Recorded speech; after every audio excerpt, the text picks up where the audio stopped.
नमस्कार विद्यार्थियों, मैं डॉक्टर नरेंद्र कुमार। साथियों, मैं आज आप सबकी जो एक बरसों की तपस्या है, महीनों की बरसों की जो तपस्या है, आपका जो एक सपना है कि आप आरएस मेंस के एग्ज़ाम क्वालिफाई करके फिर साक्षात्कार की प्रक्रिया में शामिल हों और उसके बाद जो राजस्थान की प्रशासनिक सेवा की जो सबसे महत्वपूर्ण परीक्षा है, सबसे बड़ी परीक्षा है राजस्थान प्रशासनिक सेवा आरएस मुख्य परीक्षा, उसके अंदर आप शामिल होने जा रहे हैं। और अभी जून के महीने में आपकी मुख्य परीक्षा की एग्ज़ाम होने वाली है। 4 पेपर उसमें शामिल होते हैं और इन 4 पेपर्स को अगर आप अच्छी परसेंटेज, अच्छे मार्क्स के साथ में क्वालिफाई करते हैं तो निश्चित रूप से आप साक्षात्कार की प्रक्रिया में तो शामिल होंगे ही, साथ में आपके लिए इम्पोर्टेंट ये भी रहेगा साथियों कि आप लोग जो हैं साक्षात्कार के वेटेज को कम कर सकते हैं, साक्षात्कार के इम्पोर्टेंस को आप घटा सकते हैं। अगर आपके मेंस की एग्ज़ाम में ही इतने नंबर हों तो साक्षात्कार में अगर आपको एवरेज और या एवरेज से भी थोड़े कम नंबर हों तो भी आप एक अच्छी रैंक लेकर के आ सकते हैं अगर आपके मेंस के अंदर नंबर अच्छे होते हैं।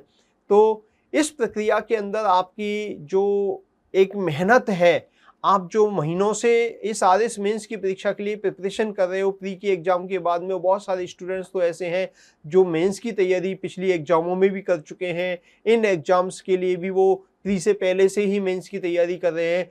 वो सारे के सारे स्टूडेंट्स जो बहुत लंबे समय से मेहनत कर रहे हैं, उन्होंने सारा सिलेबस पढ़ लिया है, कई बार रिवीजन कर लिया है और उसके बाद में आप लोग अब अपनी तैयारी को, अपनी परीक्षा की आरएस मेंस की तैयारी को जो है एक अंतिम रूपरेखा या अंतिम टच दे रहे हो। उसी क्रम में, उसी श्रृंखला में, उसी आपके अंतिम जो प्रयास है, अंतिम जो तैयारी का जो आपका एक प्रयास है, अंतिम जो एक रूपरेखा रिवीजन की जो आपकी व्यवस्था है, उसी को आगे बढ़ाने के क्रम में मैं आपको मदद करने के लिए आया हूँ। कुछ स्टूडेंट्स के, कुछ साथियों के बहुत समय से जो मेरे पुराने स्टूडेंट्स हैं, उनके कॉल आ रहे थे कि सर इस बार आपसे कुछ रिवीजन क्लासेज, कुछ इंपॉर्टेंट क्वेश्चंस पे आप लोगों के वीडियोज़ मिल जाएँ तो हमारा एक फास्ट रिवीजन हो जाए।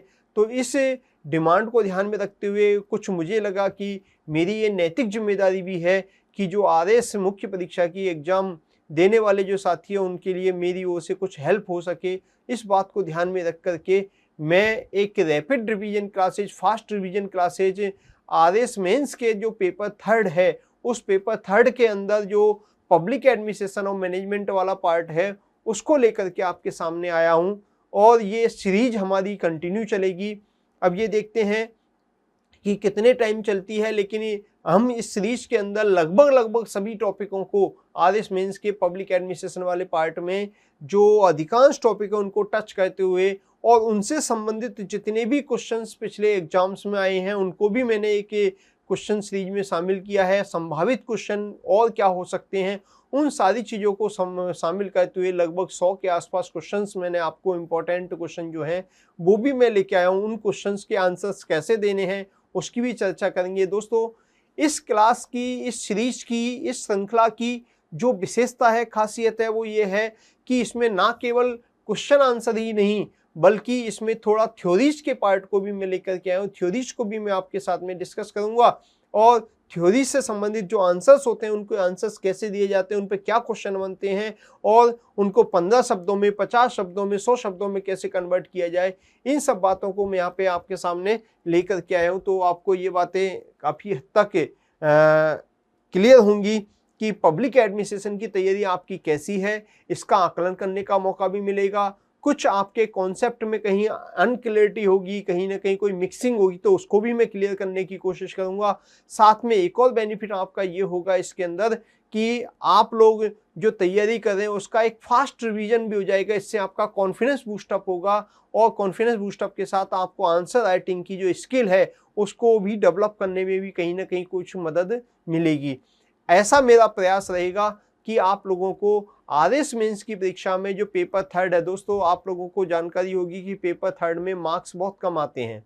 मार्क्स तुलनात्मक रूप से देखा जाए अन्य पेपरों की तुलना में पेपर थर्ड के अंदर जो स्कोरिंग है वो थोड़ा कम होती है, लेकिन बहुत सारे स्टूडेंट्स को आपने देखा होगा कि वो बहुत अच्छा स्कोरिंग करके आते हैं, बहुत अच्छे मार्क्स पेपर थर्ड के अंदर लेकर के आते हैं। उसके पीछे रीजन है क्योंकि वो पब्लिक एडमिनिस्ट्रेशन वाले पार्ट में, देखिए पॉलिटी वाले पार्ट भी इंपॉर्टेंट है, पॉलिटी वाले पार्ट पे भी आप आंसर दे के आते हैं, लेकिन अधिकांश लोग लगभग सामान्य सा आंसर पॉलिटिकल वाले पार्ट में दे देते हैं। लेकिन पब्लिक एडमिनिस्ट्रेशन, सोशोलॉजी और ये जो खेल योगा वगैरह जो पार्ट है, ये एक आप लोगों का टच में नहीं होता, पढ़ा हुआ नहीं होता। इसमें लिखना अच्छा समझ भी होती है, तो इन सब्जेक्टों में लिखने में आप लोगों को बड़ी दिक्कत आती है। तो इस बात को ध्यान में रखते हुए मैंने पब्लिक एडमिनिस्ट्रेशन वाले पार्ट को लेकर के मैं आपके सामने आया हूँ, और मैं उम्मीद कर रहा हूँ कि ये बहुत ज़्यादा हेल्पफुल होने वाला है। आप लोग इन क्लासेस को बड़े ध्यान से देखिएगा, सुनिएगा, समझिएगा, और अपने नोट्स जो भी हैं उनको साथ में रखिएगा। जो भी आपके नोट्स हैं, हाँ नोट्स के बारे में अगर किसी को मेरी क्लासेस के नोट्स चाहिए, क्लास नोट्स चाहिए, तो आपको यहाँ पे उपलब्ध है। यहाँ पर जो ये आपको नंबर दिया हुआ है, इस नंबर पे आप कॉल कर सकते हैं। कॉल करके यहाँ से भी आपको ये उपलब्ध हो जाएंगे नोट्स। ये क्लास नोट्स जो मेरे द्वारा पढ़ाए गए हैं वो ही नोट्स आपको उपलब्ध हो जाएंगे, और इनके आधार पे आप अपनी तैयारी को एनरिच कर सकते हैं। और बहुत सिंपल भाषा में ये नोट्स भी तैयार किए गए हैं। एक्चुअली क्लास नोट्स के ही कॉपी है जो मैं आप लोगों को उपलब्ध करवाता हूँ, और नाम मात्र आपका जो इन्वेस्टमेंट इसके फोटोकॉपी पे जो खर्चा आता है वही खर्चा लेकर के आपको ये उपलब्ध करवा दिया जाएगा। और सबसे बड़ी बात यह है कि आप नोट्स पढ़ें नहीं पढ़ें, लेकिन क्लास को ध्यान से पढ़ें, ध्यान से समझें, क्योंकि आपको ये क्लास बहुत हेल्पफुल होने वाली है। तो दोस्तों शुरुआत करते हैं हम लोग हमारी क्लास की। अब आगे चर्चा को ना बढ़ाते हुए हम लोग टॉपिक पे यानी सिलेबस पे ही चर्चा करें। तो पेपर थर्ड के अंदर आपकी सेकंड यूनिट जो होती है उसमें मैंने शॉर्ट में उसका नाम लिख दिया लोक प्रशासन एवं प्रबंधन। बेसिकली इसमें विगत एवं संभावित प्रश्नोत्तरी को हमने शामिल किया है। इसके अंदर आप लोगों को जो यूनिट सेकंड है, तो पेपर थर्ड के अंदर यूनिट सेकंड है, उसके संदर्भ में हमको चर्चा करनी है। तो उसके सिलेबस को भी हम थोड़ा सा एक बार देख लेते हैं। तो आपको सिलेबस यहाँ पर दिखेगा, ये स्क्रीन के अंदर पब्लिक एडमिनिस्ट्रेशन का जो आरपीएससी के द्वारा जो जारी किया गया सिलेबस है, वो सिलेबस आपको दिखाई दे रहा है। दोस्तों सिलेबस छोटा नहीं है, सिलेबस काफ़ी बड़ा है, काफ़ी इम्पोर्टेंट टॉपिक्स इसके अंदर शामिल किए गए हैं। लगभग 67 मार्क्स के लगभग का आपके पेपर में आता ही आता है हमेशा। और अगर मैं इसको पॉलिटी के अंदर भी शामिल करूं या आरएस प्री की एग्जाम को भी इसमें शामिल कर लूं, तो ये जो पार्ट है कहीं ना कहीं 100 प्लस मार्क्स, 100 से 125 नंबर का आपको कवर करता है। प्री और मेंस के अंदर बहुत सारे टॉपिक्स को इसके अंदर कवर किया गया है। तो ये सिलेबस इथिक्स को भी अपने अंदर शामिल करता है, कुछ इथिक्स के टॉपिक भी यहाँ पर शामिल है।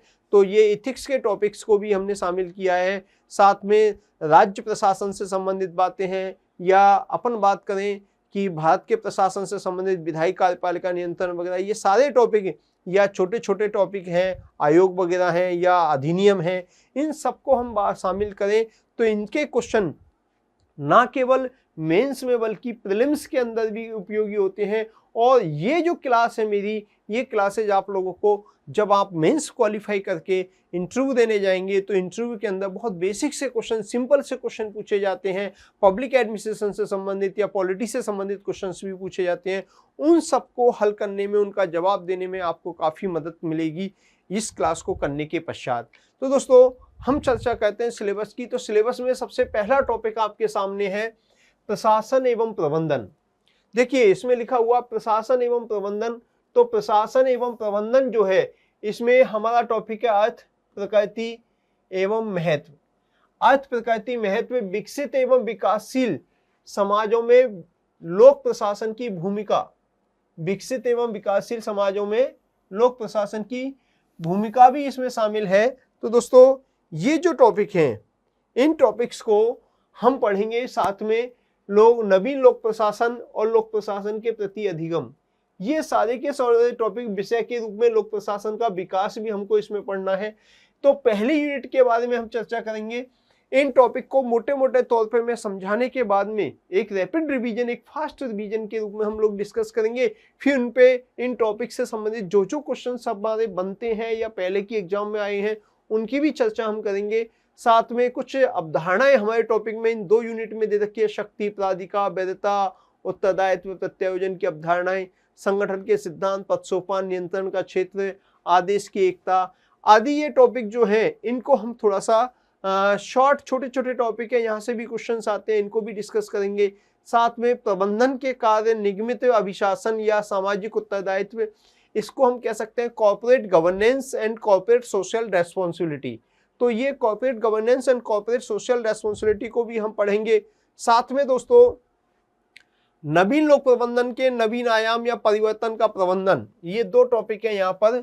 नवीन लोक प्रबंधन या लोक प्रबंधन के नए आयाम के नाम से टॉपिक है, परिवर्तन का प्रबंधन टॉपिक भी आपके सिलेबस में, इस पे भी हम चर्चा कर लेंगे। बहुत आसान से टॉपिक है। मेरी क्लास के अंदर जब स्टूडेंट्स पढ़ते हैं तो क्लास में ही बड़ा इंटरेस्टिंग वे में एक एक कॉन्सेप्ट को क्लियर करके हम लोग उस पर डिस्कस करते हैं, उनको कॉन्फिडेंस आता है। लोक सेवा के मूल्य एवं अभिवृद्धि, नैतिकता, सत्यनिष्ठा, निष्पक्षता, गैर पक्षधारिता, ये है गैर पक्षधारिता, लोक सेवा के लिए समर्पण, सामान्य विशेषज्ञ के मध्य संबंध, प्रशासन पर नियंत्रण, विधायी कार्यपालिका, न्यायिक नियंत्रण यानी विभिन्न नियंत्रण के साधन और इसकी सीमाएं, इसको भी हम पढ़ेंगे। साथ में राजस्थान में प्रशासनिक ढांचा, प्रशासनिक संस्कृति, राज्यपाल, मंत्रिपरिषद, मुख्यमंत्री, राज्य सचिवालय, निदेशालय, मुख्य सचिव, जिला प्रशासन का संगठन, जिला कलेक्टर एवं जिला मजिस्ट्रेट, पुलिस अधीक्षक की भूमिका, उपखंड एवं तहसील प्रशासन, विकास प्रशासन एवं अर्थ विशेषताएं।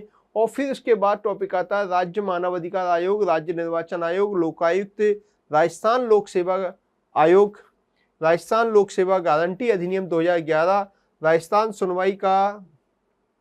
राज्य सुनवाई का अधिकार अधिनियम 2012।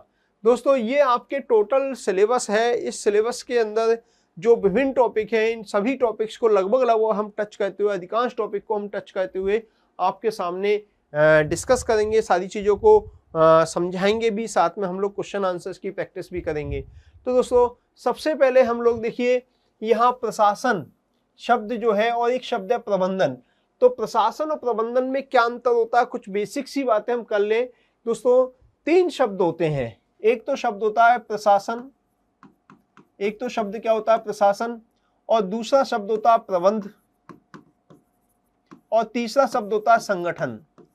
दोस्तों मेरी जब भी मैं आप लोगों को, जो स्टूडेंट्स मेरे साथ में जुड़े रहे या कहीं ना कहीं किन्हीं ने मेरे साथ में आरएस मेंस की तैयारी की या किसी भी लेवल पे पढ़े हैं, उनको ये पता है कि मैं हमेशा क्लास के अंदर सबसे पहले इन तीनों शब्दों को एक्सप्लेन करता हूं कि प्रशासन, प्रबंध और संगठन में क्या अंतर है। दोस्तों प्रशासन क्या है या प्रबंधन क्या है, ये जो संरचना मैंने आपके सामने दिखाई है, ये पदसोपानिक संरचना कहलाती है। क्या कहलाती है दोस्तों? पदसोपानिक संरचना कहलाती है। ये पदसोपानिक संरचना है।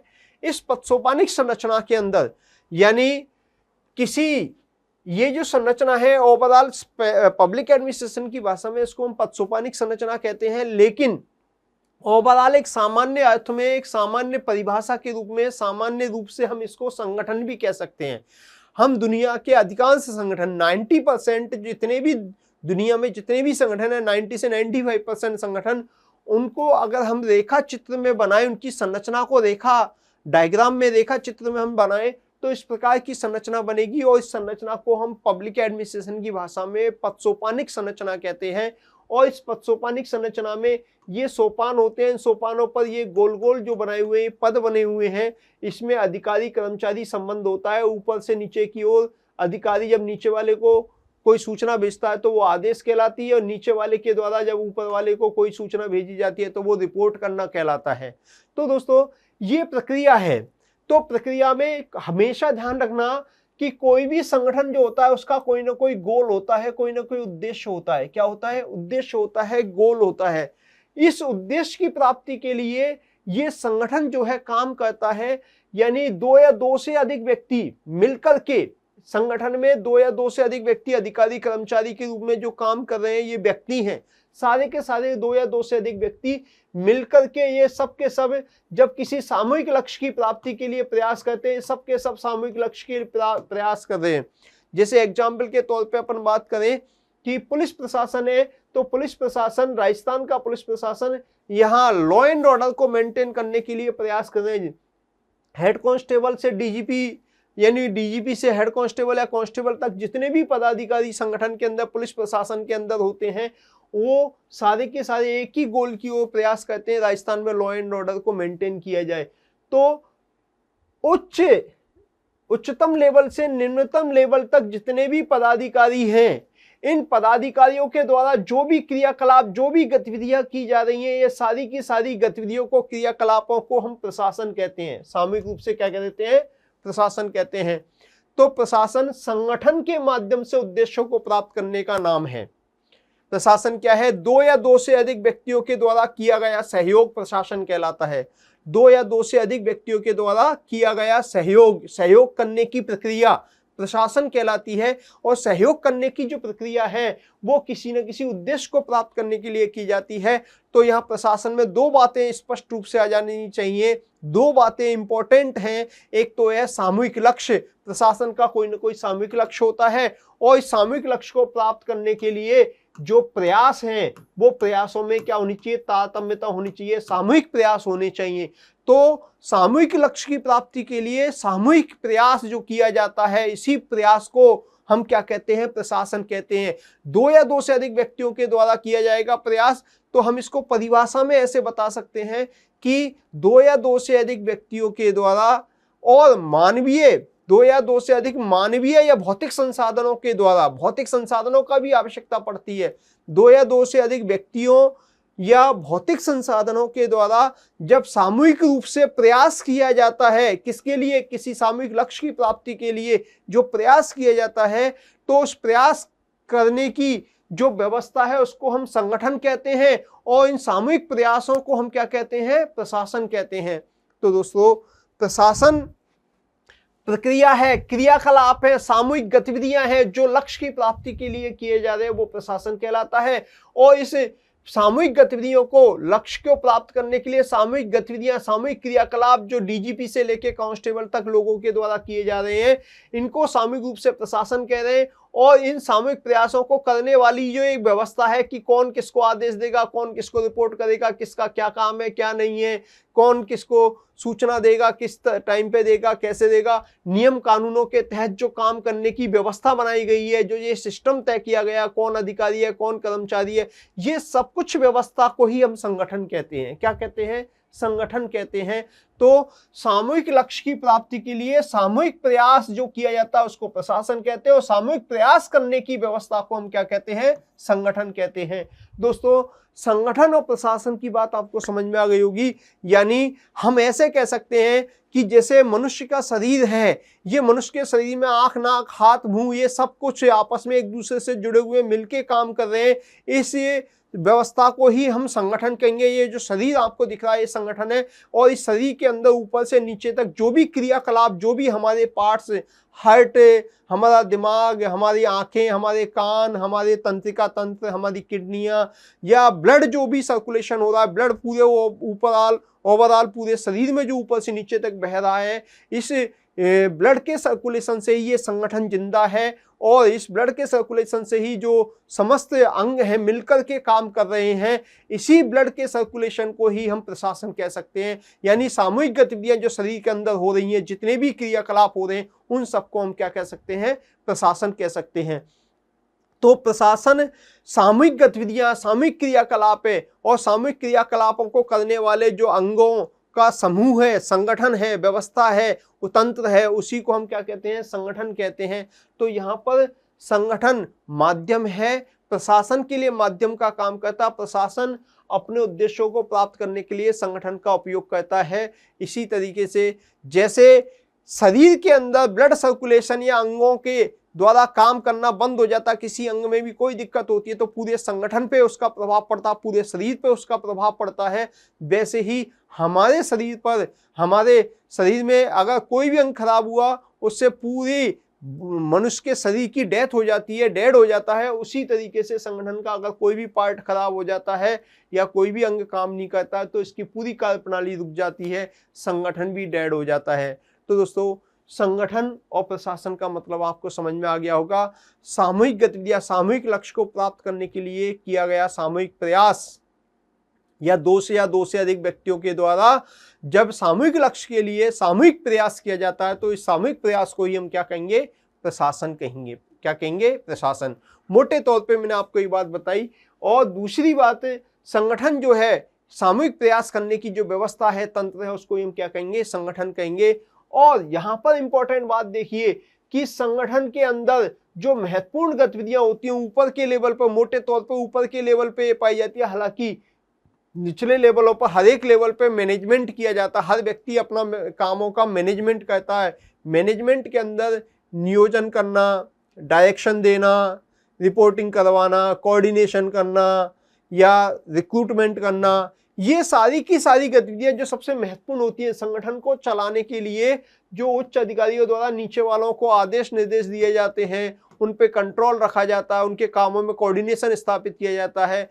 इन सारी गतिविधियों को planning, organising, staffing, budgeting, control, coordination, reporting वगैरह, इन सारी गतिविधियों को, जो सबसे महत्वपूर्ण गतिविधियां होती हैं जो संगठन में की जाती हैं, उनको हम सामूहिक रूप से प्रबंधन कह देते हैं। क्या कह देते हैं, प्रबंधन, मैनेजमेंट कह देते हैं।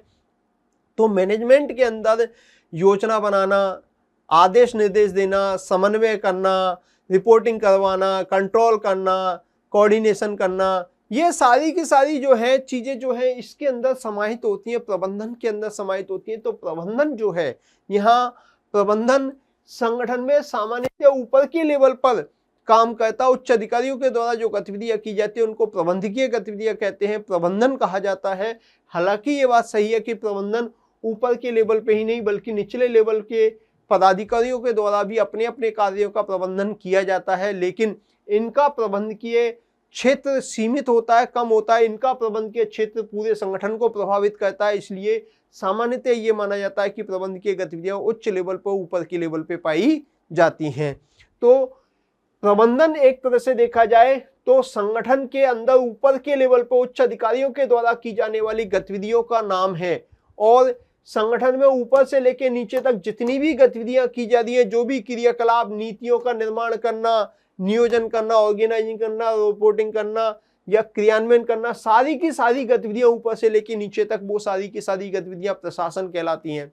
तो हम कह सकते हैं कि प्रशासन का ही पार्ट होता है क्या, प्रबंधन।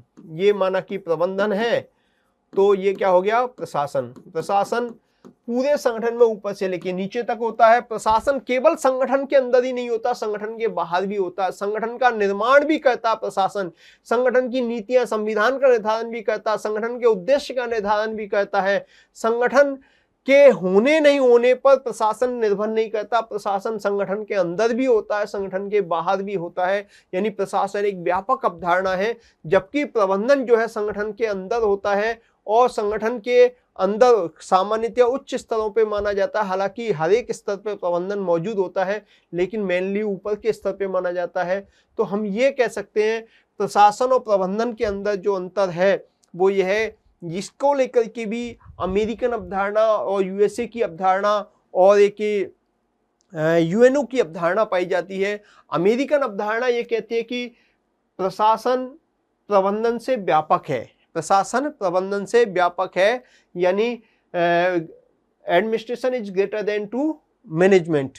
ये अमेरिकन अवधारणा है। वहीं यूके की अवधारणा उल्टा कहती है। यूके की अवधारणा कहती है कि प्रबंधन जो है, प्रबंधन, यूके की अवधारणा क्या कहेगी दोस्तों, यूके की अवधारणा कहती है कि प्रशासन की तुलना में प्रबंध ज्यादा व्यापक है, प्रबंध ज्यादा व्यापक है।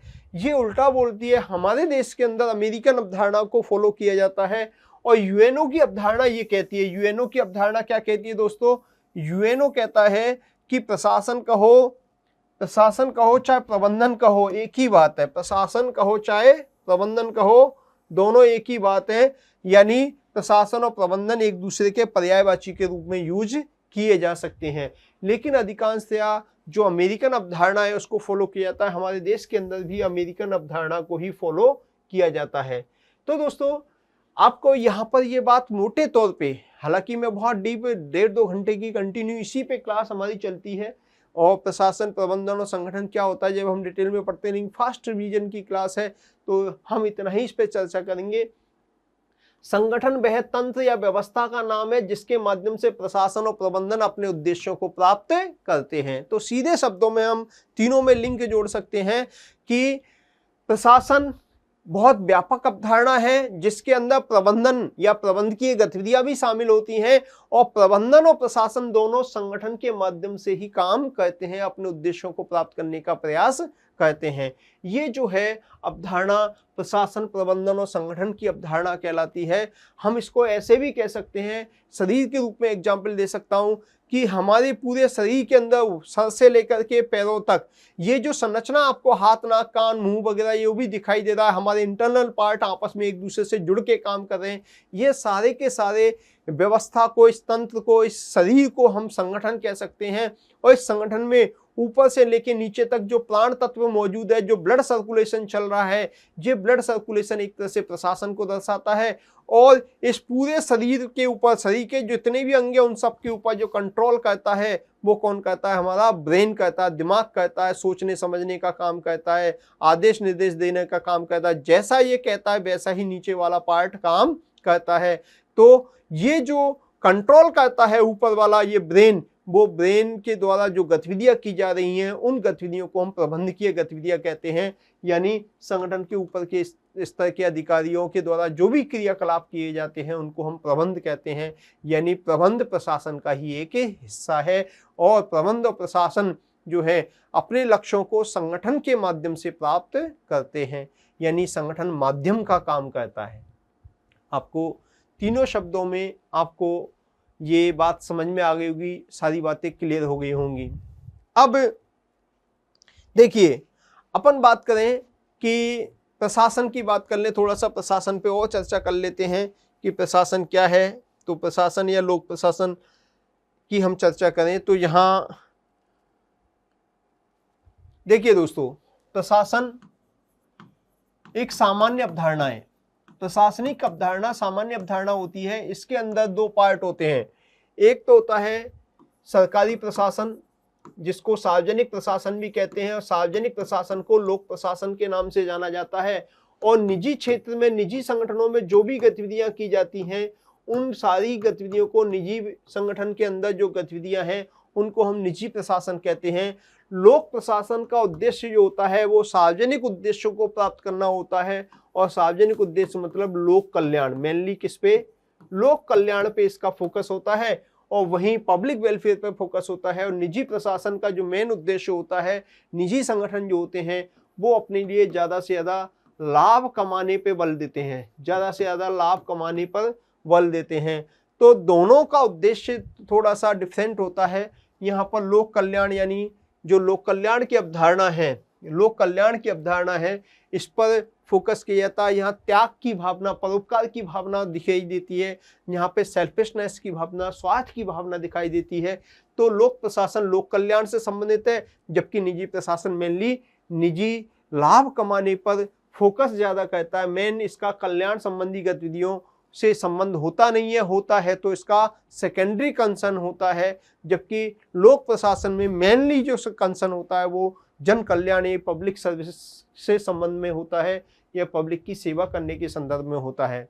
दोस्तों, यहाँ पर एक बात स्पष्ट हो गई कि प्रशासन एक तरह से प्रक्रिया है, गतिविधियां हैं, सामूहिक गतिविधियों का नाम है। और प्रशासनिक गतिविधियां सरकारी क्षेत्र में भी हो सकती है और निजी क्षेत्र में भी हो सकती है। सरकारी प्रशासन और निजी प्रशासन के रूप में प्रशासन को दो भागों में बांटा जा सकता है, दो प्रकारों में बांटा जा सकता है। सामान्यतया हम जो पढ़ते हैं, सामान्यतया जो प्रबंधन शब्द है वो सामान्यतः निजी प्रशासन के लिए प्रबंध शब्द का प्रयोग किया जाता है। हालांकि प्रबंधन एक कॉमन शब्द है, लेकिन सामान्यतः निजी प्रशासन के लिए प्रबंधन शब्द का प्रयोग किया जाता है, और सरकारी क्षेत्र के लिए प्रशासन शब्द का सामान्यतः प्रयास किया जाता है। जबकि हकीकत में टेक्निकली देखा जाए तो लोक प्रशासन और निजी प्रशासन दोनों में ही प्रशासन मौजूद है, और प्रबंधन जो है यहाँ लोक प्रशासन में भी मौजूद है और निजी प्रशासन में भी मौजूद है। लेकिन सामान्यतया प्रबंधन शब्द, मैनेजमेंट शब्द का जो प्रयोग किया जाता है निजी क्षेत्र के लिए अधिकतर शब्द का यूज किया जाता है, और प्रशासन शब्द का प्रयोग लोक प्रशासन या सरकारी प्रशासन के लिए किया जाता है। तो यहाँ ये बात आपकी स्पष्ट हो गई होगी दोस्तों कि लोक प्रशासन और निजी प्रशासन दो प्रकार के प्रशासन की बात हम कर सकते हैं। अब हम सामान्यतः लोक प्रशासन पर या प्रशासन के अर्थ की बात करें, हम टॉपिक पे आते हैं दोस्तों, प्रशासन। अच्छा, पहले टॉपिक पे आने से पहले दो शब्दों की और बात कर लेते हैं। एक तो शब्द है दोस्तों, आप लोगों ने सुना होगा शासन, और दूसरा शब्द कौन सा है? प्रशासन। शासन को इंग्लिश में कहते हैं गवर्नेंस, गवर्नेंस, और प्रशासन को कहते हैं एडमिनिस्ट्रेशन। क्या कहते हैं दोस्तों? एडमिनिस्ट्रेशन। गवर्नेंस क्या होता है और प्रशासन यानी एडमिनिस्ट्रेशन क्या है? इन दोनों में से व्यापक कौन है? तो मोटे तौर पे मैं आपको बता दूं कि गवर्नेंस ज्यादा व्यापक है, यानी शासन व्यापक है, और उसकी तुलना में प्रशासन उसका पार्ट है। प्रशासन और यहां पर आएगा शासन। ये दोनों में संबंध है शासन और प्रशासन के अंदर, क्योंकि शासन के अंदर नीति निर्माण और नीति क्रियान्वयन दोनों शामिल होता है। शासन के लिए नीति निर्माण और नीति क्रियान्वयन दोनों शामिल होता है। और भी अगर हम गहराई से देखें तो यहाँ नीति समीक्षा या व्याख्या, या न्याय देना, ये भी जो है इसका पार्ट है। किसका? शासन का पार्ट है। वहीं प्रशासन का जो मेनली संबंध होता है, प्रशासन का जो मेन कंसर्न है, शासन के अंदर नीति निर्माण और नीति क्रियान्वयन और नीति समीक्षा तीनों ही बातें शामिल हो रही हैं। हालांकि दो बातें मेनली मानी जाती है, न्यायपालिकाओं को भी शामिल किया जाता है शासन के अंदर, इसको थोड़ा अलग हटा दे तो भी मेन तो नीति निर्माण और नीति क्रियान्वयन, जबकि प्रशासन के अंदर केवल और केवल नीति क्रियान्वयन को शामिल किया जाता है। मुख्यतया नीति क्रियान्वयन, नीतियों को लागू करना, जो सरकार के द्वारा, राजनीति के द्वारा जो नीतियां बनाई जाती हैं, उन नीतियों को सरकार के निर्देशन में ही लागू करना, व्यवस्थित रूप से लागू करना, जिससे कि सरकार के या शासन व्यवस्था के उद्देश्यों को प्राप्त किया जा सके, वही प्रशासन कहलाता है। यानी प्रशासन एक तरह से देखा जाए शासन का ही एक अभिन्न हिस्सा होता है, अभिन्न पार्ट होता है। किसी देश की शासन व्यवस्था की सफलता असफलता केवल इस बात पर निर्भर नहीं करती कि वहाँ के शासन व्यवस्था किनके हाथ में, वहाँ की शासन व्यवस्था कैसी है, वहाँ की नीतियाँ कैसी हैं, वहाँ के जो शासन करने वाले लोग कैसे हैं, बल्कि इस बात पे भी निर्भर करती है कि जो नीतियाँ अच्छी बनाई गई हैं, उन नीतियों को अच्छे से लागू कैसे किया जाए, उनको व्यवस्थित तरीके से समय पे लागू किया जाए, आम जनता को उनके लाभ को उपलब्ध करवाया जाए, जो शासन संबंधी नीतियाँ उनके जो प्रतिफल हैं वो वास्तविकता में कन्वर्ट किए जाएं, आम जनता को उनका लाभ प्राप्त हो। ऐसा अगर होता है तो ऐसी व्यवस्था को ही हम सुशासन के रूप में देखते हैं, यानी गुड गवर्नेंस का एक लक्षण इस बात को मान सकते हैं। तो शासन के लक्ष्यों को प्राप्त करने के लिए प्रशासन का होना बहुत जरूरी है। प्रशासन के अंदर कार्यकुशलता, मितव्ययता, दक्षता होना जरूरी है। तो प्रशासन यानी मेनली नीति क्रियान्वयन पर फोकस करता है। कोई भी नीति, कोई भी शासन व्यवस्था तब सफल नहीं हो सकती जब तक कि उसका क्रियान्वयन अच्छे से ना किया जाए। तो आपको दोस्तों यहाँ पर शासन और प्रशासन का संबंध भी समझ में आ गया होगा। ये इंटरव्यूज के अंदर भी क्वेश्चन पूछे जाते हैं, साक्षात्कार के अंदर भी शासन प्रशासन शब्द के अंदर क्या डिफरेंस होता है, ये क्वेश्चन बहुत सामान्य सा है और ये पूछ लिया जाता है, तो इसके बारे में आप जवाब दे सकते हैं, सामान्यतः जवाब दे सकते हैं। तो दोस्तों आपको ये शासन और प्रशासन संबंधी शब्द भी समझ में आ गया होगा। अब दोस्तों मैं आपको कह रहा था कि प्रशासन शब्द जो है सामान्यतया लोक प्रशासन के लिए यूज किया जाता है, सरकारी क्षेत्र के लिए प्रशासन शब्द का प्रयोग किया जाता है। तो हम प्रशासन का अर्थ समझने की कोशिश करें। हमारे सिलेबस के अंदर जो टॉपिक है कौन सा, प्रशासन और इसका अर्थ। तो इसके अर्थ की बात हम यहाँ करें। प्रबंधन का अर्थ भी मैंने आपको बता दिया, प्रबंधन का मीनिंग क्या होता है उसके बारे में बता दिया, लेकिन थोड़ा सा हम सिस्टमेटिक तरीके से चलें तो प्रशासन का अर्थ को समझे। तो हम लोग यहाँ पर, मैं हमेशा एक फ्लो चार्ट के माध्यम से इसको समझाने की कोशिश करता हूँ कि प्रशासन का मतलब क्या है, शाब्दिक अर्थ वगैरह क्या है, उसको शॉर्ट में हम देख लेते हैं। यहाँ बेसिकली जो शब्द है प्रशासन का मतलब यहाँ लोक प्रशासन से लिया जाता है, तो मैं यहाँ लोक प्रशासन शब्द को ही प्रयोग कर रहा हूँ। प्रशासन कहो चाहे लोक प्रशासन कहो, प्रशासन का मीनिंग मैंने आपको बता दिया। थोड़ा लोक प्रशासन के बारे में भी हम बात कर लेते हैं। पब्लिक एडमिनिस्ट्रेशन शब्द है, पब्लिक एडमिनिस्ट्रेशन, ये दो शब्दों से मिलकर के बना है। एक है पब्लिक, कौन सा शब्द है? पब्लिक, और दूसरा है क्या? एडमिनिस्ट्रेशन। दोस्तों पब्लिक शब्द का मतलब होता है पीपल, लोग, लोग या जनता या सार्वजनिक, जनता या सार्वजनिक मामलों के लिए पब्लिक शब्द का प्रयोग किया जाता है। एडमिनिस्ट्रेशन शब्द बेसिकली लैटिन भाषा का शब्द है, और लैटिन भाषा में जो शब्द होता है उसका नाम है एडमिनिस्ट्रेयर। एडमिनिस्ट्रेयर, जो एडमिनिस्ट्रेयर शब्द है इसी से एडमिनिस्ट्रेशन शब्द बना है, और इसका मतलब होता है सेवा करना, व्यवस्था करना या देखभाल करना। सेवा करना, व्यवस्था करना या देखभाल करना, ये सारे के सारे मीनिंग है। तो जनता के लिए, लोगों के लिए सेवा करना, व्यवस्था करना, देखभाल करना या प्रबंध करना, ये शाब्दिक अर्थ होता है पब्लिक एडमिनिस्ट्रेशन का। और वहीं दूसरी तरफ जो शब्द है दोस्तों कौन सा है? लोक प्रशासन। हिंदी शब्द आता है लोक प्रशासन। लोक प्रशासन शब्द को भी हम दो पार्ट में डिवाइड करें तो एक शब्द है क्या? लोक, दूसरा है क्या? प्रशासन। लोक प्लस प्रशासन।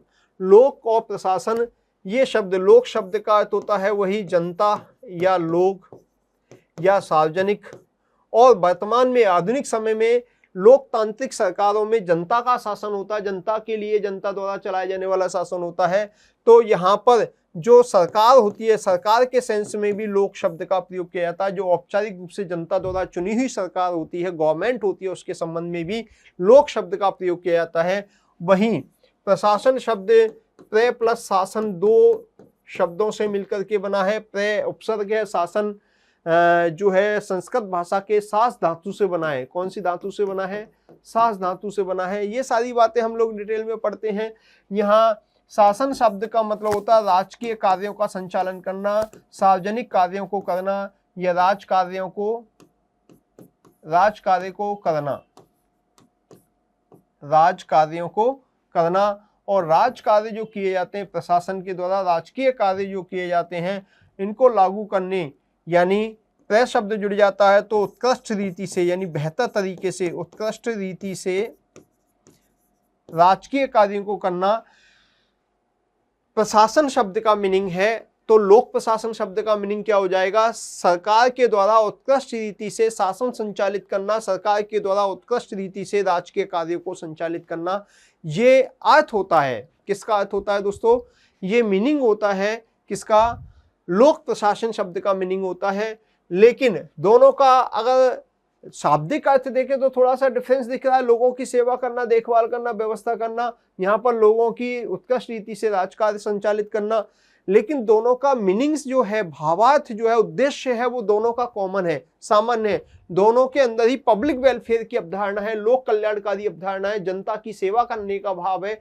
दोनों के अंदर ही पब्लिक को, जनता को सर्वोपरि माना गया। लोकतंत्र के जो मूल्य हैं उनको स्थापित किया गया है। लोकतांत्रिक मूल्यों को प्राप्त करने या लोकतंत्र के जो उद्देश्य हैं उनको प्राप्त करने का प्रयास किया जाता है। वही सेंस यहाँ पर निकल के आता है। इसलिए लोक प्रशासन जो शब्द है, इस लोक प्रशासन शब्द का जो शाब्दिक अर्थ भले ही डिफरेंस सा दिखता है, लेकिन दोनों का भावार्थ जो है वो कॉमन है, सामान्य अर्थों में है, कॉमन है, बिल्कुल सिंपल है।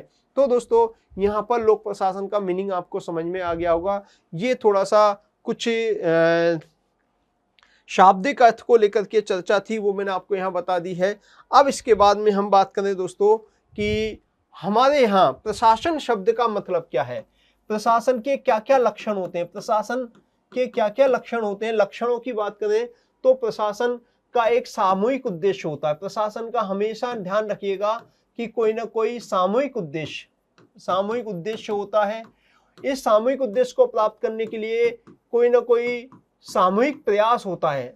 एक व्यक्ति का प्रयास प्रशासन नहीं माना जाता, सभी के मिलकर के जो प्रयास होते हैं वही प्रशासन माना जाता है। सामूहिक उद्देश्य होता है, सामूहिक प्रयास होता है। ये एक सार्वजनिक प्रक्रिया है जो सभी प्रकार के संगठनों में पाई जाती है।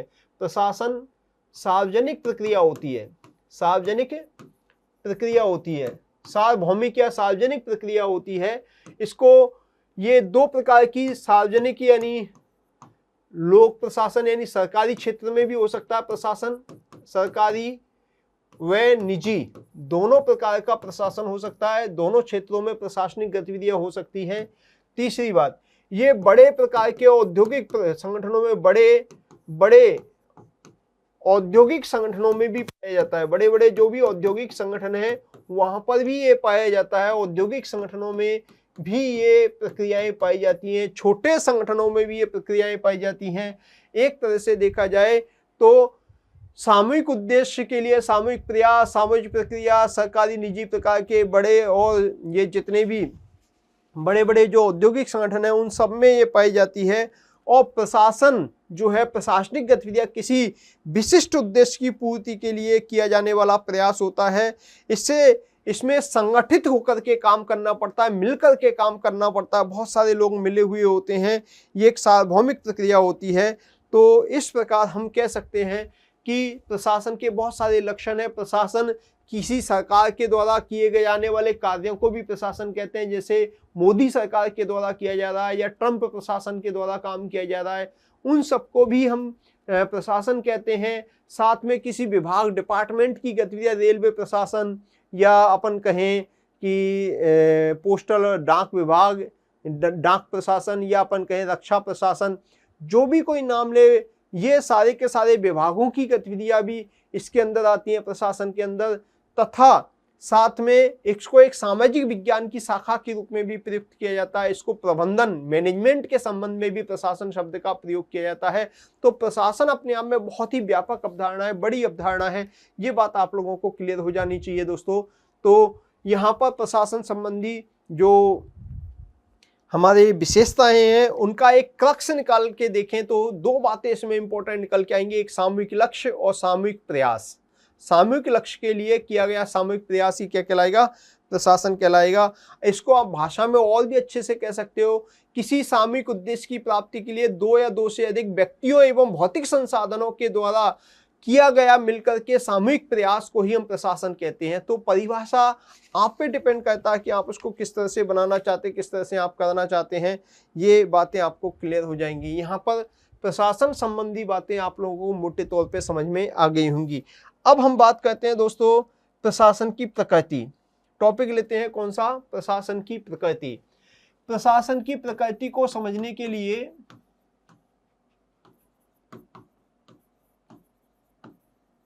प्रशासन की प्रकृति, दोस्तों प्रशासन की प्रकृति को हम समझे दो तरह से हम समझ सकते हैं। एक तो दृष्टिकोण के आधार पे, दृष्टिकोण के आधार पे प्रशासन की प्रकृति को समझे हम,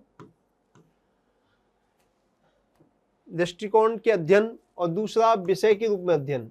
दूसरा हम के साथ में विषय के रूप में अध्ययन करेंगे इसका। तो दोस्तों दृष्टिकोण के आधार पे हम देखें तो प्रशासन की प्रकृति को समझने के सामान्यतः तीन दृष्टिकोण हैं। एक दृष्टिकोण पहला है प्रबंधकीय दृष्टिकोण। कौन सा? प्रबंधकीय दृष्टिकोण, जिसको मैनेजरियल व्यू कहते हैं, मैनेजरियल व्यू कहते हैं। दूसरा है एकीकृत या समग्र दृष्टिकोण, एकीकृत या समग्र दृष्टिकोण।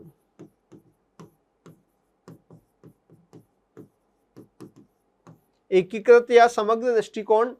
और फिर तीसरा जो दृष्टिकोण है आपका, वो आजकल कुछ लोग कुछ किताबों में आधुनिक दृष्टिकोण के नाम से उसकी चर्चा की जाती है। हालांकि ये एकीकृत दृष्टिकोण के अंदर ही समाहित होता है, कुछ उसमें ही सुधार है, एकीकृत दृष्टिकोण के अंदर ही एक सुधार है, उसके बारे में भी चर्चा हम करेंगे। साथ में विषय के रूप में अगर हम अध्ययन करें तो दो तरह से हम अध्ययन करेंगे कि लोक प्रशासन आर्ट का सब्जेक्ट है, कला है, या फिर साइंस का विषय है, ये विज्ञान के रूप में है। इस चीज को हम समझने की कोशिश करते हैं। आप लोगों को याद होगा, आप लोगों ने पढ़ा होगा दोस्तों, चूंकि रैपिड रिवीजन क्लासेज है इसलिए हम लोग बहुत ज़्यादा डीप गहराई से नहीं जाएंगे, चीज़ों को टच करते हुए आगे निकलेंगे। रिवीजन करवा रहा हूँ मैं आपका, लेकिन फिर भी आपको एक कॉन्सेप्ट बिल्डिंग करने में बड़ी मदद मिलेगी। प्रशासन की प्रकृति का मतलब है प्रशासन का स्वभाव। जैसे एक इंसान का, जानवर का स्वभाव होता है, ऐसे ही हर सब्जेक्ट का भी अपना एक स्वभाव होता है।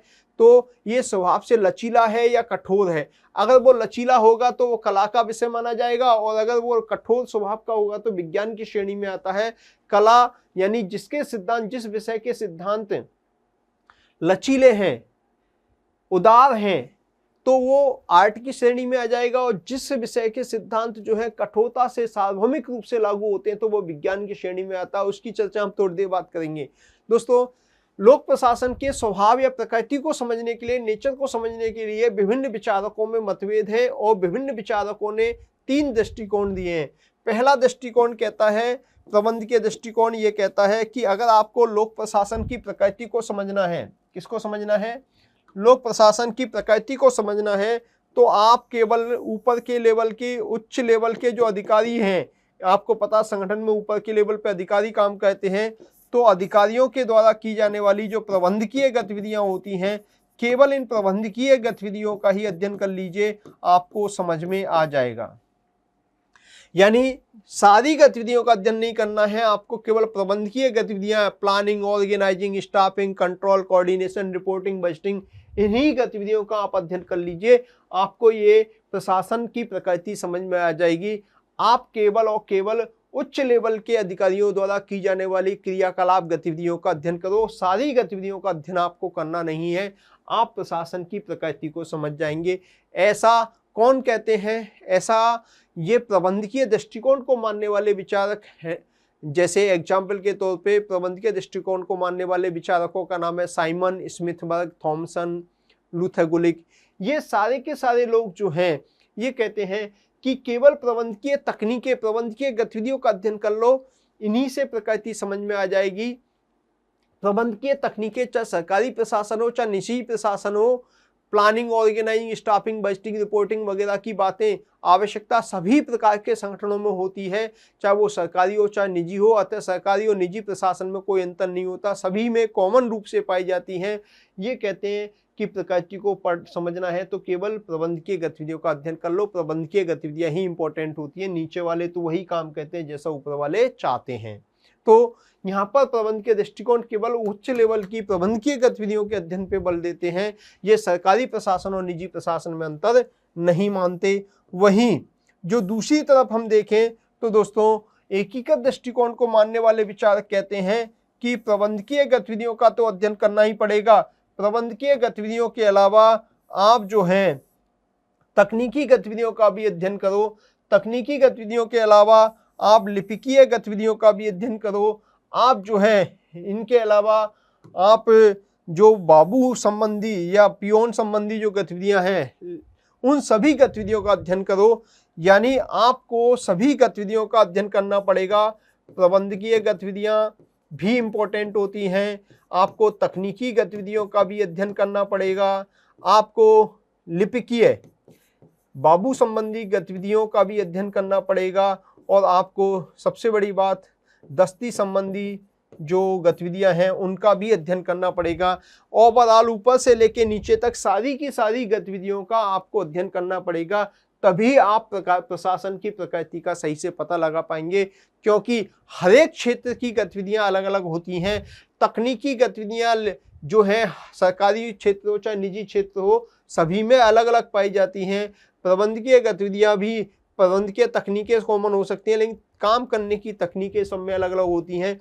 अतः सरकारी क्षेत्र में और निजी क्षेत्र में अंतर होता है। ये सरकारी क्षेत्र निजी क्षेत्र में अंतर नहीं मानता, ये सभी में अंतर मानता है। L D. White, Marshall Dimock, Nigro, Pfiffner वगैरह जो हैं, ये इसका समर्थन करते हैं, एकीकृत दृष्टिकोण का समर्थन करते हैं। वहीं आप लोगों को पता होगा कि आधुनिक दृष्टिकोण कहता है कि प्रशासन शून्य में नहीं विराजता, प्रशासन शून्य में काम नहीं करता, प्रशासनिक गतिविधियों का अध्ययन करने से ही काम नहीं चलेगा। प्रशासनिक गतिविधियों का आपको उसकी परिस्थितियों के सापेक्ष अध्ययन करना पड़ेगा, प्रशासनिक गतिविधियों पर परिस्थितियों का भी प्रभाव पड़ता है, प्रशासन शून्य में काम नहीं करता है। दोस्तों, ये आधुनिक दृष्टिकोण कहता है अलग अलग परिस्थितियों में प्रशासनिक गतिविधियों को बदलना पड़ता है, तकनीकों को, क्रियाकलापों को, प्लानिंग को, ऑर्गेनाइजिंग को परिस्थितियों के सापेक्ष करना पड़ता है। इस बात को आधुनिक दृष्टिकोण बताता है। इसको मानने वाले विचारक डिमॉक, एप्पलबी, सेल, जॉन पीटर वगैरह कई सारे विचारक हैं जिन्होंने इस आधुनिक दृष्टिकोण को अपनाया है, इसको माना है। तो दोस्तों, यहाँ पर आप लोगों को प्रशासन की प्रकृति के संबंध में जो 3 दृष्टिकोण, प्रबंधकीय, एकीकृत दृष्टिकोण और आधुनिक दृष्टिकोण, ये बात आपको समझ में आ गई होगी। इसके बाद में हम बात करेंगे विषय के अध्ययन के रूप में कला या विज्ञान। दोस्तों लोक प्रशासन कला है या विज्ञान, इसकी भी थोड़ी हम चर्चा कर लेते हैं।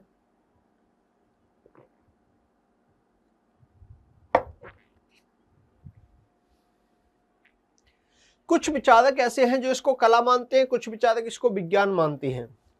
एग्जाम्पल के तौर पे अपन कला की बात करें तो कला यही आर्ट का विषय कौन सा विषय होता है? ऐसे विषय जिनका विकास स्लो धीरे धीरे हुआ है, क्रमिक रूप से विकास हुआ है। लोक प्रशासन का भी 1887 से लेकर के और अभी तक विकास का क्रम जारी है, स्लोली चल रहा है, क्रमिक रूप से विकास चल रहा है। अभी 6वां चरण चल रहा है, लोक प्रशासन के विकास का क्रम चल रहा है। तो ये बात इसको कला की ओर लेके जाती है। क्रमिक और धीरे धीरे विकास होना इसको कला की ओर लेके जाती है। प्रशासन के अंदर जैसे आर्ट के विषय होते हैं उनमें लचीले सिद्धांत पाए जाते हैं, सामान्य होते हैं लेकिन लचीले होते हैं, कहीं कहीं लागू होते हैं, कहीं कहीं लागू नहीं होते हैं। ऐसे सिद्धांत पब्लिक एडमिनिस्ट्रेशन के अंदर भी पाए जाते हैं। आर्ट के विषय होते हैं, वहां पे पसंदगी और मूल्यों का स्थान होता है। यहाँ पर कला के पब्लिक एडमिनिस्ट्रेशन में भी मूल्य यानी मानवीय पसंदगी का महत्व होता है। ये भी बात इसको कला की ओर लेके जाती है। इसके अलावा कला के अंदर लगातार प्रशिक्षण, अनुभवी प्रशिक्षकों की देखरेख में जब प्रशिक्षण प्राप्त किया जाता है और उसके अनुसार निरंतर अभ्यास किया जाता है तो कला में निखार आता है। ऐसे ही प्रशासन के अंदर भी प्रशिक्षण का और निरंतर अभ्यास का महत्व होता है। ये भी बात इसको कला की ओर लेके जाती है। प्रशासकीय क्षमता व्यक्ति के अंदर जन्मजात हो सकती है, जैसे कलात्मक गुण व्यक्ति के अंदर जन्मजात हो सकते हैं, ऐसी प्रशासकीय क्षमता यानी लीडरशिप की क्वालिटी, कम्युनिकेशन की स्किल, लोगों को कोऑर्डिनेट करना, लोगों को प्रभावित करना, ये सारी क्वालिटीज व्यक्ति के अंदर जन्मजात हो सकती हैं। जैसे कलाकार में जन्मजात क्वालिटी होती है, ऐसे यहाँ पर भी जन्मजात क्वालिटी हो सकती है। तो प्रशासन कला है, इस बात से भी अगर हम बात करें कि प्रशासन के अंदर निरंतर अभ्यास करते करते निरंतर उसमें सुधार आता है, निरंतर अभ्यास से, ऐसे ही प्रशासन में भी सुधार आता है। कला में भी निरंतर अभ्यास से सुधार आता है, ऐसे ही प्रशासन में भी सुधार आता है। और जैसे कलाकार जब अपनी कलात्मक अभिव्यक्ति करता है तो उसको ईश्वरीय एहसास होता है, आत्म संतुष्टि का भाव पैदा होता है, महसूस होता है, ईश्वरीय एहसास होता है। ऐसे ही एक प्रशासनिक अधिकारी जब ईमानदारी से अपने काम को करता है, अपने लक्ष्य को प्राप्त करता है, आम जनता के दुखों को दूर करता है, आम जनता को पब्लिक वेलफेयर संबंधी स्कीमों का लाभ पहुंचाता है, जो सरकार के द्वारा योजनाएं चलाई जा रही हैं आम जनता के कल्याण के लिए, उनको जो न्यूनतम या जमीनी स्तर पे उसको लागू करके और उसको आम आदमी तक पहुंचाता है। किसी भूखे को खाना खिलाता है, प्यासे को पानी पिलाता है, या बीमार को जो है दवाइयाँ दिलवाता है, या उसकी समस्याओं का समाधान करता है, तो उसके मन में भी वही एहसास होता है जैसे वो ईश्वर की सेवा कर रहा है, ईश्वर की भक्ति कर रहा है, उसको भी आत्मसंतुष्टि का भाव पैदा होता है। ये सारी की सारी बातें इसको कला की ओर लेके जाती हैं। वहीं कुछ विशेषताएं जो हैं इसको विज्ञान की ओर भी लेके जाती हैं। कला मानने वाले विचारकों में टीड है, ऑर्डेव टीड है, ग्लेडन है, MP शर्मा है, उर्विक का नाम भी यहाँ पे आता है। उर्विक हालांकि दोनों में ही आता है, लेकिन अधिकतर कला मानने की ओर उसका झुकाव ज्यादा है, इसलिए कलात्मक विशेषताओं को मानने वाले विचारकों में उसका नाम आता है। नेक्स्ट बात करें हम लोग विज्ञान की, तो विज्ञान का विषय जो होता है, विज्ञान का जो भी सब्जेक्ट होता है, उस विज्ञान के विषय में तार्किकता पाई जाती है। ऐसे ही लोक प्रशासन के सब्जेक्ट में और उसके सिद्धांतों में, उसकी विषय वस्तु में तार्किकता पाई जाती है। ये बात इसको विज्ञान बनाने की ओर लेके जाती है। विज्ञान का एक सुनिश्चित विषय क्षेत्र होता है, सुनिश्चित विषय क्षेत्र, जैसे जीव विज्ञान के अंदर जीवों की क्रियाविधि, मॉर्फोलॉजी और फिजियोलॉजी वगैरह इनका अध्ययन किया जाता है। ऐसे ही प्रशासन के अंदर प्रशासनिक गतिविधियों का अध्ययन किया जाता है, इसका क्षेत्र सुनिश्चित हो गया है। यानी जैसे साइंस के अंदर सुनिश्चित विषय क्षेत्र होता है, ऐसे लोक प्रशासन का भी विषय क्षेत्र सुनिश्चित हो गया है। ये बात भी इसको स्पष्ट करती है। इसके अलावा दूसरी एक और बात हम करें कि विज्ञान के अलावा इसमें जैसे विज्ञान में रिसर्च का महत्व होता है, शोध करने का महत्व होता है, ऐसे पब्लिक एडमिनिस्ट्रेशन में भी रिसर्च और शोध होता है। वैज्ञानिक टेक्नोलॉजी, वैज्ञानिक पद्धतियां, रिसर्च मेथडोलॉजी प्रयोग होती है विज्ञान के अंदर। ऐसे ही पब्लिक एडमिनिस्ट्रेशन में भी रिसर्च मेथडोलॉजी वगैरह या साइंटिफिक मेथड जो होते हैं वो सारे के सारे प्रयुक्त होते हैं। विज्ञान के अंदर मशीनों का प्रयोग किया जाता है। हमारे पब्लिक एडमिनिस्ट्रेशन में भी प्रशासनिक गतिविधियों में बहुत सारी मशीनों का, इंफॉर्मेशन टेक्नोलॉजी का प्रयोग किया जाता है। बहुत सारी वैज्ञानिक पद्धतियां डेवलप की जा चुकी हैं, जैसे PERT, programme evolution and review technique. CPM critical path method, work study, time study, बहुत सारी MIS मैनेजमेंट इंफॉर्मेशन सिस्टम, ये कई सारी जो वैज्ञानिक तकनीकें हैं, ये पद्धतियां हमारे यहाँ पे लागू कर दी गई हैं। और इसके अलावा हम बात करें तो पब्लिक एडमिनिस्ट्रेशन के अंदर बहुत सारे ऐसे रिसर्च और निष्कर्ष परिणाम आए हैं। इनके परिणाम के आधार पे, रिसर्च के आधार पे हम भविष्य की गतिविधियों का पूर्वानुमान कर सकते हैं, प्रशासनिक गतिविधियों का हम पूर्वानुमान लगा सकते हैं। यानी ओवरऑल कुछ हद तक हम ये कह सकते हैं कि प्रशासन में विज्ञान होने की विशेषताएं भी मौजूद हैं। हालांकि क्या इनको हम बिल्कुल नेचुरल साइंस मान सकते हैं क्या? तो हमारा जवाब होगा ये नेचुरल साइंस नहीं है, प्राकृतिक विज्ञान या कठोर विज्ञान नहीं है। क्योंकि नेचुरल साइंस के अंदर अगर कठोरता से, ईमानदारी से देखें तो दो ही विषयों को हम सामान्यतः नेचुरल साइंस के अंदर मानते हैं, एक फिजिक्स, एक एस्ट्रोनॉमी। एस्ट्रोनॉमी और फिजिक्स, एस्ट्रोनॉमी फिजिक्स यानी खगोल शास्त्र और भौतिक शास्त्र, ये दो विषय हैं जिनमें कोई अपवाद नहीं होता। इनके सिद्धांत सार्वभौमिक होते हैं। इन सिद्धांतों के आधार पर भविष्यवाणी की जा सकती है और इनमें मानवीय मूल्यों के लिए कोई स्थान नहीं होता। अगर तीन विशेषताएं किसी विषय में पूरी तरह से कठोरता से लागू होती हैं, पहली बात यह कि वो सार्वभौमिक और अनिवार्य रूप से लागू होने वाले सिद्धांतों, दूसरी बात उन सिद्धांतों के आधार पर भविष्य की गतिविधियों का पूर्वानुमान किया जा सकता हो, और तीसरी बात उसमें मानवीय मूल्यों, नैतिक मूल्यों के लिए, मानवीय पसंदगी के लिए कोई स्थान नहीं हो, उन पे डिपेंडेंसी नहीं हो, यानी वो निरपेक्ष सिद्धांत हो। ये ऐसी बातें, ऐसे सिद्धांत अगर किसी विषय में है तो वो एब्सोल्यूट साइंस यानी नेचुरल साइंस या कठोर विज्ञान कहलाता है। पब्लिक एडमिनिस्ट्रेशन कठोर विज्ञान नहीं है। केमिस्ट्री को कुछ हद तक साइंस माना जाता है, मतलब नेचुरल साइंस माना जा सकता है, लेकिन उसमें भी कुछ हद तक जो है एक्सेप्शन मिल जाते हैं। इसलिए केमिस्ट्री को भी इतना बड़ा कठोर साइंस नहीं माना जाता जितना फिजिक्स और एस्ट्रोनॉमी को माना जाता है।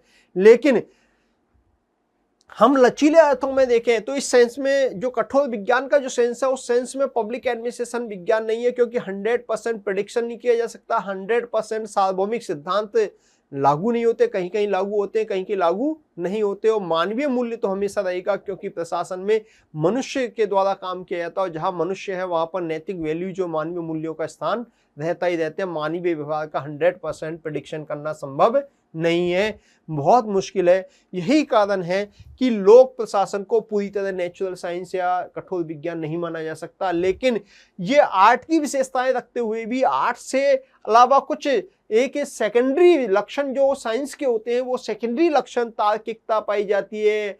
इसमें वैज्ञानिक तकनीकें, वैज्ञानिक विधियों का प्रयोग होता है। ये सारी बातों को हम देखें, निश्चित विषय क्षेत्र वगैरह, इन सब के आधार पर देखें तो इसमें कला के साथ में विज्ञान होने की सेकेंडरी लक्षण पाए जाते हैं। ओवरऑल हम ये कह सकते हैं कि एक तार्किक विषय है, जिसे राजनीति विज्ञान है, राजनीति शास्त्र है, सोशियोलॉजी है, या दूसरे और सब्जेक्ट जो आर्ट्स के हैं उनकी तुलना में ये ज़्यादा तार्किक विषय है, ज़्यादा रैशनल विषय है। इस विषय के अंदर जो है, इसमें तार्किकता ज़्यादा पाई जाती है। इसको हम जीव विज्ञान, साइकोलॉजी या अर्थशास्त्र, इकोनॉमिक्स की तरह एक रैशनल साइंस मान सकते हैं, रैशनल विज्ञान इसको हम मान सकते हैं। इसके बारे में चार्ल्स वर्थ ने एक बहुत बढ़िया बात कही है कि ये कलात्मक विशेषताएं तो लिए हुए, लेकिन विज्ञान की ओर ये बढ़ रहा है, विज्ञान बनने की ओर, भविष्य में ये सामाजिक विज्ञान बनने की ओर, ये कि सोशल साइंस बनने की ओर अग्रसर है। यानी एक ऐसा साइंस जो तार्किक विषय है, ऐसा तार्किक साइंस के रूप में इसको स्थान दिया जा सकता है। तो यहाँ पर लोक प्रशासन कला और विज्ञान दोनों की विशेषताएं रखता है, बल्कि कलात्मकता से ज़्यादा तार्किकता लिए हुए है। ये नेचुरल साइंस भी नहीं है, यानी बीच की स्थिति में ये मौजूद है। ये एक रैशनल तार्किक विषय है, तार्किक साइंस है, नेचुरल साइंस नहीं है, और एकदम आर्ट का विषय या इरैशनल विषय भी नहीं है। ये बात आप लोगों को स्पष्ट हो जानी चाहिए। ये प्रकृति से संबंधित बातें हैं। यहाँ पे आप लोगों को प्रशासन की प्रकृति का जो टॉपिक है वो भी आपको समझ में आ गया होगा। तो दोस्तों, यहाँ पर हम जो चर्चा कर रहे थे सिलेबस के अंदर, अर्थ प्रशासन का अर्थ पढ़ लिया हमने, प्रकृति को भी पढ़ लिया। अब हम थोड़ा सा महत्व और विकसित एवं विकासशील देशों में लोक प्रशासन की भूमिका की बात करें। तो दोस्तों, महत्व के बारे में और ये भूमिका की बात करें तो क्या महत्व है, आप बताइए। सिंपल सी बात है, आप सब जानते हैं, सबसे सामान्य चीज है कि आप लोग अपने आसपास थोड़ा सा भी नजरें घुमाएंगे, आप अपने दिमाग को थोड़ा सा दौड़ाएंगे तो आपको इसका महत्व समझ में आ जाएगा। व्यक्ति के जन्म से लेकर के मृत्यु तक है, जीवन का ऐसा कोई भी पहलू नहीं है जो व्यक्ति के प्रशासन से वो बचा हुआ हो। प्रशासन से कहीं ना कहीं वो जुड़ा हुआ है, प्रशासन से कहीं ना कहीं वो जुड़ा हुआ है, प्रशासन से वो बच नहीं सकता, प्रशासन से वो अलग नहीं हो सकता। डायरेक्ट या इनडायरेक्ट रूप से जुड़ा हुआ। बच्चा जब माँ के गर्भ में आता है तो जच्चा और बच्चा के लिए टीकाकरण की प्रक्रिया शुरू होती है।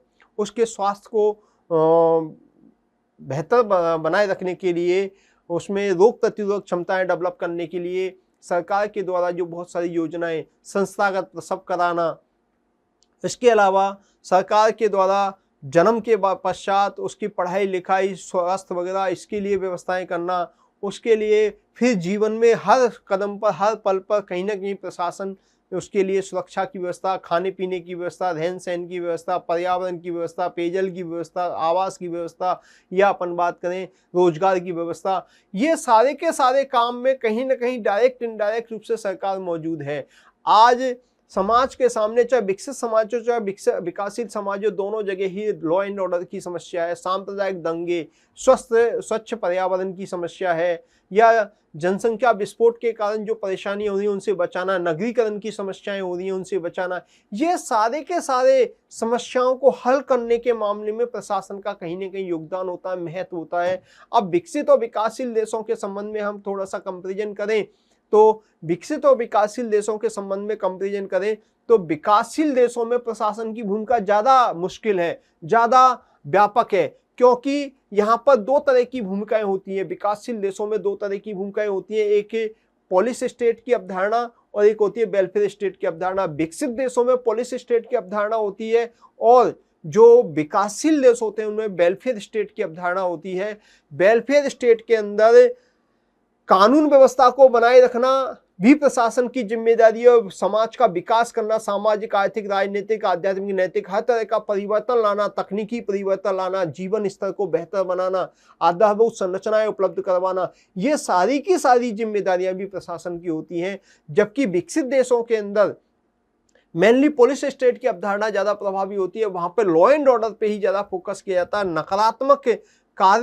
नकारात्मक गतिविधियों को रोकने का कार्य ही मेनली प्रशासन का होता है। जैसे अपन देख लें कि यूरोपियन देश और अमेरिका जैसे विकसित देश हैं, इनमें पुलिस स्टेट की अवधारणा है, वहां पे वेलफेयर गतिविधियों से सरोकार प्रशासन का तुलनात्मक रूप से विकासशील देशों की तुलना में कम होता है, बहुत ही नाम मात्र का होता है। वहां पर बेसिकली लॉ एंड ऑर्डर को मेंटेन करने पे ही उनका मेनली फोकस होता है। पर्यावरणीय संरक्षण, औद्योगिकरण की समस्याओं से को हल करना, या कोई किसी तरह का कोई अंतर्राष्ट्रीय प्रतिस्पर्धा को मैनेज करना, या अपन के परमाणु हथियारों के खतरे, आतंकवाद के खतरे, इन सबको रोकने पे ही मेनली फोकस होता है। लेकिन विकासशील देशों में ये काम तो करने ही पड़ते हैं, साथ में वेलफेयर संबंधी काम, लोगों को रोजगार देना, लोगों को आवासीय व्यवस्था करना, लोगों के लिए स्वच्छ पेयजल, खाने की व्यवस्था करना। देखिए हमारे देश के अंदर कितनी सारी योजनाएं, स्कीम्स चल रही हैं, ये सब वेलफेयर स्कीम्स हैं। मनरेगा, लोगों को रोजगार उपलब्ध करवाने के लिए, right to food, right to education, ये सारे प्रशासन के द्वारा संचालित किए जा रहे हैं। सरकार के द्वारा NRHM चलाया जा रहा है, चिरंजीवी योजना, आयुष्मान योजना, ये सब प्रशासन के द्वारा किए जा रहे हैं। इनके माध्यम से सरकार जो है देश को एकता अखंडता को भी रक्षा करती है, सुरक्षा भी करती है। अभी हाल ही में आप देख लीजिए कि भारत पाकिस्तान के बीच में जो तनाव हुआ है, उस तनाव के संबंध में भी प्रशासन की भूमिका है।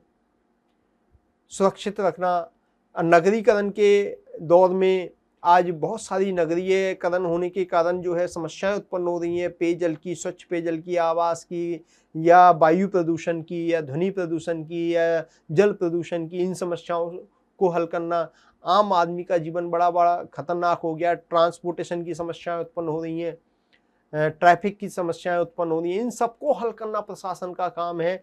तो प्रशासन से कोई भी व्यक्ति अछूता नहीं रह सकता। मोटे तौर पे आप ये जान सकते हैं कि विकासशील देशों में और विकसित देशों में जो प्रशासन में अंतर है वो मेनली किस बात को लेकर के अंतर है। जहां विकसित देशों में वेलफेयर स्टेट की अवधारणा संबंधी गतिविधियां जो कम होती हैं, पॉलिस स्टेट की ज़्यादा होती हैं, और वहीं विकासशील देशों में पुलिस स्टेट की अवधारणा तो है ही है, नकारात्मक गतिविधियों को तो कम करना है बल्कि वेलफेयर स्कीम्स पे भी फोकस करना है, यानी दोहरी भूमिका होती है। तो आप लोग इस बात को आसानी से समझ सकते हैं। हम लोग जब डिस्कस करते हैं उसको बहुत डिटेल में चर्चा करते हैं, भविष्य में क्या क्या चुनौतियाँ आ रही हैं प्रशासन के सामने, उन पे भी हम चर्चा करते हैं। चूँकि क्लास की लिमिटेशन है, फास्ट रिवीजन क्लास है, तो मैंने मोटे तौर पे चीज़ों को आपको बताया। इसके अलावा महत्व को लेकर के हम एक बार और चर्चा कर सकते हैं कि महत्व के अंदर जो है बहुत सारे विचारकों ने कई सारे स्टेटमेंट दिए हैं। उन स्टेटमेंटों से भी पता लगता है कि प्रशासन का क्या महत्व है। जैसे एग्जाम्पल के तौर पे हम बात करें, एक डनहोम नाम के विचारक हैं, उन्होंने कहा है कि यदि हमारी सभ्यता असफल होती है, इसका कारण जो मुख्य कारण है वो प्रशासन की फेलियर होगा। अगर प्रशासन फेल हो जाएगा तो हमारी सभ्यता भी फेल हो जाएगी, यानी सभ्यता का विनाश हो जाएगा। सरकारें आती जाती रहती हैं, मंत्रियों का उत्थान पतन होता रहता है, लेकिन प्रशासन सदैव चलता रहता है, कोई भी आंदोलन या क्रांति से उखाड़ नहीं सकती। ये प्रशासन के महत्व को दर्शाता है, रैमजे मेयर का कथन है। इसी तरह से कुछ और भी विचारकों ने कई सारे कथन कहे हैं, जैसे एप्पलबी ने कहा है, पॉल एच एप्पलबी जो अमेरिका के प्रशासनिक चिंतक है, वो भारत में आए थे, नेहरू जी ने बुलाया था, उन्हें इन्वाइट किया था भारत में प्रशासन पे अध्ययन करने के लिए। उन्होंने कहा था कि बिना प्रशासन के सरकार विचार विमर्श करने वाली सभा मात्र बनकर के रह जाएगी। प्रशासन के बिना सरकार अस्तित्व में नहीं रह सकती है, अगर अस्तित्व में रह भी जाए तो विचार विमर्श करने वाली सभा मात्र बनकर के रह जाएगी। ऑर्डर 3 ने कहा प्रशासन एक नैतिक कार्य और प्रशासनिक अधिकारी नैतिक अभिकर्ता होता है। डिमॉक ने कहा कि प्रशासन का दर्शन जीवन दर्शन बनने के करीब आ गया, मतलब जीवन के हर पहलू से ये जुड़ा हुआ है। इस प्रकार से बहुत सारे कुछ स्टेटमेंट हैं जो आपके आंसर्स को और बेहतर बना सकते हैं। महत्व संबंधी जब भी आप क्वेश्चन करें तो उसमें 1-2 स्टेटमेंट अगर आप डाल देते हैं तो ये स्टेटमेंट आपके आंसर को और पुख्ता बनाते हैं और बेहतर बनाते हैं। तो मैं समझता हूँ कि आप लोगों को यहाँ पर जो पॉइंट है वो समझ में आया होगा। यहाँ पर आपको प्रशासन का अर्थ, प्रकृति, महत्व और विकसित एवं विकासशील समाजों में इसकी भूमिका की बात हम जो कर रहे थे वो बात आपको समझ में आई होगी। अब हम कुछ क्वेश्चंस की चर्चा कर लेते हैं कि कोई क्वेश्चंस किस तरह से बनते हैं, क्या बनता है, तो उस पर हम चर्चा कर लेते हैं दोस्तों। एग्जाम्पल के तौर पे हम पहला क्वेश्चन आपके सामने शब्द आ गया है, क्या प्रशासन? प्रशासन क्या है? ये बहुत ही छोटा सा क्वेश्चन है। प्रशासन यहाँ पे क्वेश्चन मार्क लगा ले अपन, बाई चांस यहाँ पे क्वेश्चन मार्क के आधार पे और अच्छे से क्लियर होगा। प्रशासन शब्द आ गया। अब ये क्वेश्चन जो है बहुत ही छोटा सा क्वेश्चन है, आसान दिख रहा है, लेकिन मेरा मानना है कि जो जितना छोटा होता है उतना ही खतरनाक होता है। कभी भी किसी छोटे व्यक्ति को हल्के नहीं लेना चाहिए। हमारे देश के प्रधानमंत्री लाल बहादुर शास्त्री जी सबसे छोटे कद के प्रधानमंत्री रहे, 5 फुट 4 इंच की उनकी हाइट थी, लेकिन बड़े अच्छे प्रधानमंत्री थे। हालांकि उनको काम करने का मौका ज़्यादा नहीं मिला और उन्होंने पहली बार पाकिस्तान से जब उनको सत्ता में आते ही चुनौती मिली तो पाकिस्तान को उनकी सीमा में घुस कर के मारा। उनकी सीमा पे भी, उनके क्षेत्र पे भी हमारी सेना ने काफ़ी कुछ कवर कर लिया था और उसको कंट्रोल कर लिया था। तो मैं आपको कह रहा हूँ कि पाकिस्तान ने भी जो गलती की, छोटा है, अटैक कर दिया, कमज़ोर प्रधानमंत्री है, नेहरू चले गए हैं, तो ऐसी स्थिति में छोटा मान के किया, लेकिन उनके लिए भारी पड़ गया। वही स्थिति यहाँ पर मैं आपको बताना चाह रहा हूँ कि प्रशासन शब्द जितना छोटा दिख रहा है, यानी जो जितना छोटा क्वेश्चन होता है उसको उतना ही गंभीरता से लेना चाहिए। उसमें क्या पूछना चाह रहा है ये हमको पता ही नहीं लग रहा कि प्रशासन शब्द में पूछना क्या चाहता है, क्या समझाना चाहता है, ये जानना क्या चाहता है। प्रशासन का शाब्दिक अर्थ जानना चाहता है, इसका भावार्थ जानना चाहता है, या प्रशासन की विशेषता जानना चाहता है, या शासन से और प्रशासन में अंतर जानना चाहता है, क्या जानना चाहता है, हमको कुछ नहीं पता। अब यहाँ पर ये इसका उद्देश्य जानना चाहता है, क्या जानना चाहता है, हमको कुछ नहीं पता है, स्पष्ट कुछ भी नहीं है। अब हमको इस क्वेश्चन का आंसर देना है। अब डिपेंड ये करता है कि हम इस क्वेश्चन का आंसर डिसाइड करेंगे कि कितने मार्क्स का है। अगर ये 15 शब्दों में है या 50 शब्दों में है या 100 शब्दों में है। देखो 100 शब्दों में है तो ज़्यादा कंफर्ट हो जाएगा, क्योंकि सारी चीज़ों को आप जोड़ करके इसमें लिख दीजिए। जो भी पॉइंट्स मैंने बताए अभी कि ये प्रशासन का शाब्दिक अर्थ, भावार्थ, इसकी विशेषताएं, इसके उद्देश्य, इसकी शासन प्रशासन से कंपेरिजन कर लीजिए, इसके प्रकार, प्रशासन के प्रकार, सारी चीज़ों को जो मैंने अभी थोड़ी देर पहले आपको डिस्कस किए वो सारी चीज़ें 100 शब्दों में आप डाल सकते हैं। लेकिन इंपॉर्टेंट होता है 50 शब्दों में आता है तो भी हम थोड़ा सा कंफर्ट है, लेकिन दिक्कत आती है जब सबसे छोटे आंसर लिखना होता है 15 शब्दों में। तो एक चीज़ तो ध्यान रखना बेटा आप लोग साथियों, मित्रों, विद्यार्थियों, कि आपके सामने जब ये क्वेश्चन छोटा है तो आपको इंपॉर्टेंट ये ध्यान रखना, हमेशा उद्देश्य जो शब्द है उस शब्द या कोई भी कॉन्सेप्ट है उसका उद्देश्य जरूर बताना। उसके अंदर शाब्दिक अर्थ बता पाए नहीं बता पाए कोई बात नहीं, लेकिन उसका उद्देश्य के बारे में जरूर बताना है। तो यहाँ पर प्रशासन शब्द जो है, प्रशासन शब्द 50 और 100 में तो आप सारी चीजें लिख दोगे जो मैंने आपको समझाई। आपके नोट्स में जो भी लिखा है, जिस भी किताब से, जिस भी नोट्स से आपने पढ़ा है वहां पे प्रशासन को पढ़ाया होगा, वो सारी बातें आप लिख देना। लेकिन अगर ये शॉर्ट में आता है तो शॉर्ट में आपको कैसे लिखना है? शॉर्ट में अगर आता है तो आपको आंसर जो लिखना है दोस्तों, उस आंसर्स में स्पेशली ध्यान रखना कि उसकी कोई परिभाषा भी पूछ सकता है, परिभाषा भी लिख सकते हो आप। परिभाषा के साथ में आप लोग, अगर ये प्रशासन की परिभाषा पूछ रहा है तो परिभाषा लिख सकते हो, लेकिन अपन को क्या पता कि ये परिभाषा पूछ रहा है, उद्देश्य पूछ रहा है। तो इसलिए हम इसको पूरा थोड़ा सा ढंग से लिखेंगे, ज्यादा से ज्यादा चीजों को कम शब्दों में समाहित करने का प्रयास करेंगे। देखो अगर यहां पर लिखें हम, जैसे सामूहिक उद्देश्य को प्राप्त, सामूहिक उद्देश्यों की प्राप्ति, सामूहिक उद्देश्यों की प्राप्ति हेतु सामूहिक प्रयास,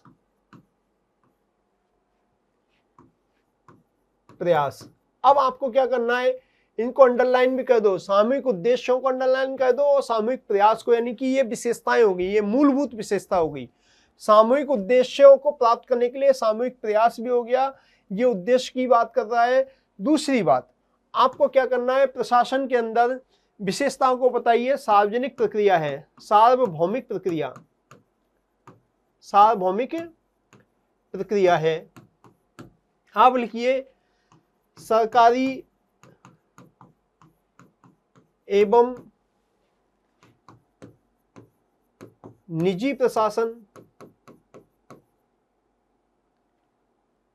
ब्रैकेट में लिख दें प्रकार।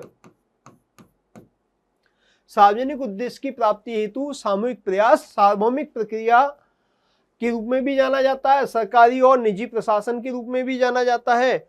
और सबसे बड़ी बात यह कहिए कि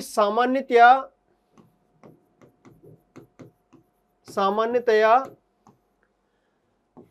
लोक कल्याणकारी गतिविधियां, लोक कल्याणकारी गतिविधियां शामिल होती हैं इसमें, सामान्यतया लोक कल्याणकारी गतिविधियां शामिल होती हैं, यानी लोक प्रशासन के संबंध में इसका प्रयोग होता है। ब्रैकेट में लिख सकते हैं आप क्या, लोक प्रशासन, लोक प्रशासन के पर्यायवाची,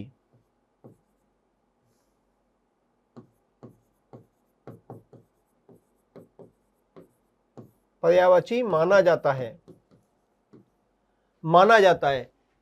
यानी आप इसके अंदर सामूहिक उद्देश्य की प्राप्ति के लिए सामूहिक प्रयास, सार्वभौमिक प्रक्रिया है, सरकारी और निजी प्रशासन के रूप में इसको प्रकार माना जाता है, सरकारी हो सकता है और निजी भी हो सकता है।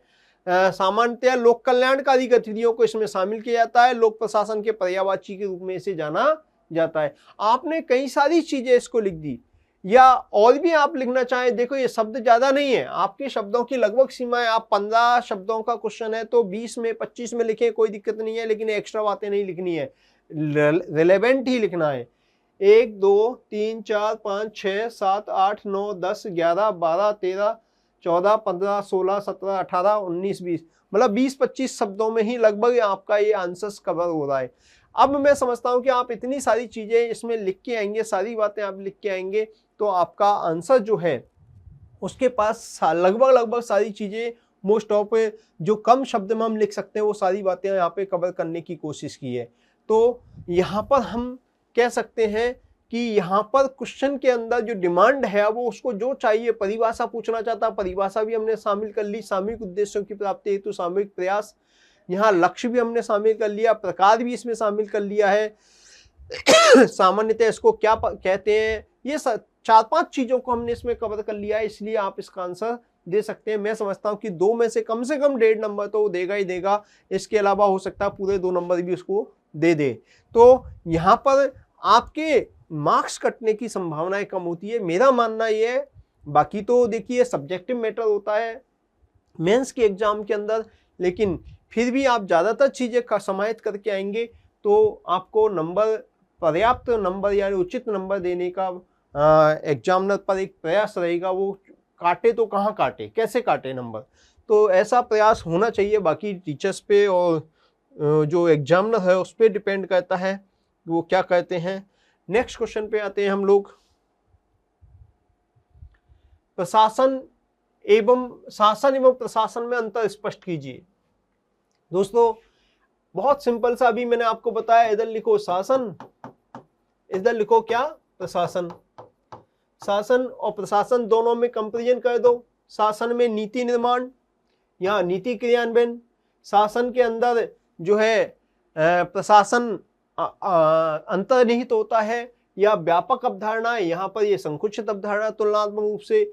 शासन के अंदर नीतियों का निर्माण, नीति क्रियान्वयन, नीतियों की समीक्षा, नीतियों का मूल्यांकन, बाकी सारी बातें आती हैं। इसमें केवल नीतियों के क्रियान्वयन संबंधी गतिविधियों पर ही फोकस किया जाता है। शासन के अंदर सरकार की 3 शाखाएं, कार्यपालिका, व्यवस्थापिका, न्यायपालिका, और यहाँ पर लिख सकते हैं केवल कार्यपालिका शाखा से ही मुख्यतः संबंध होता है।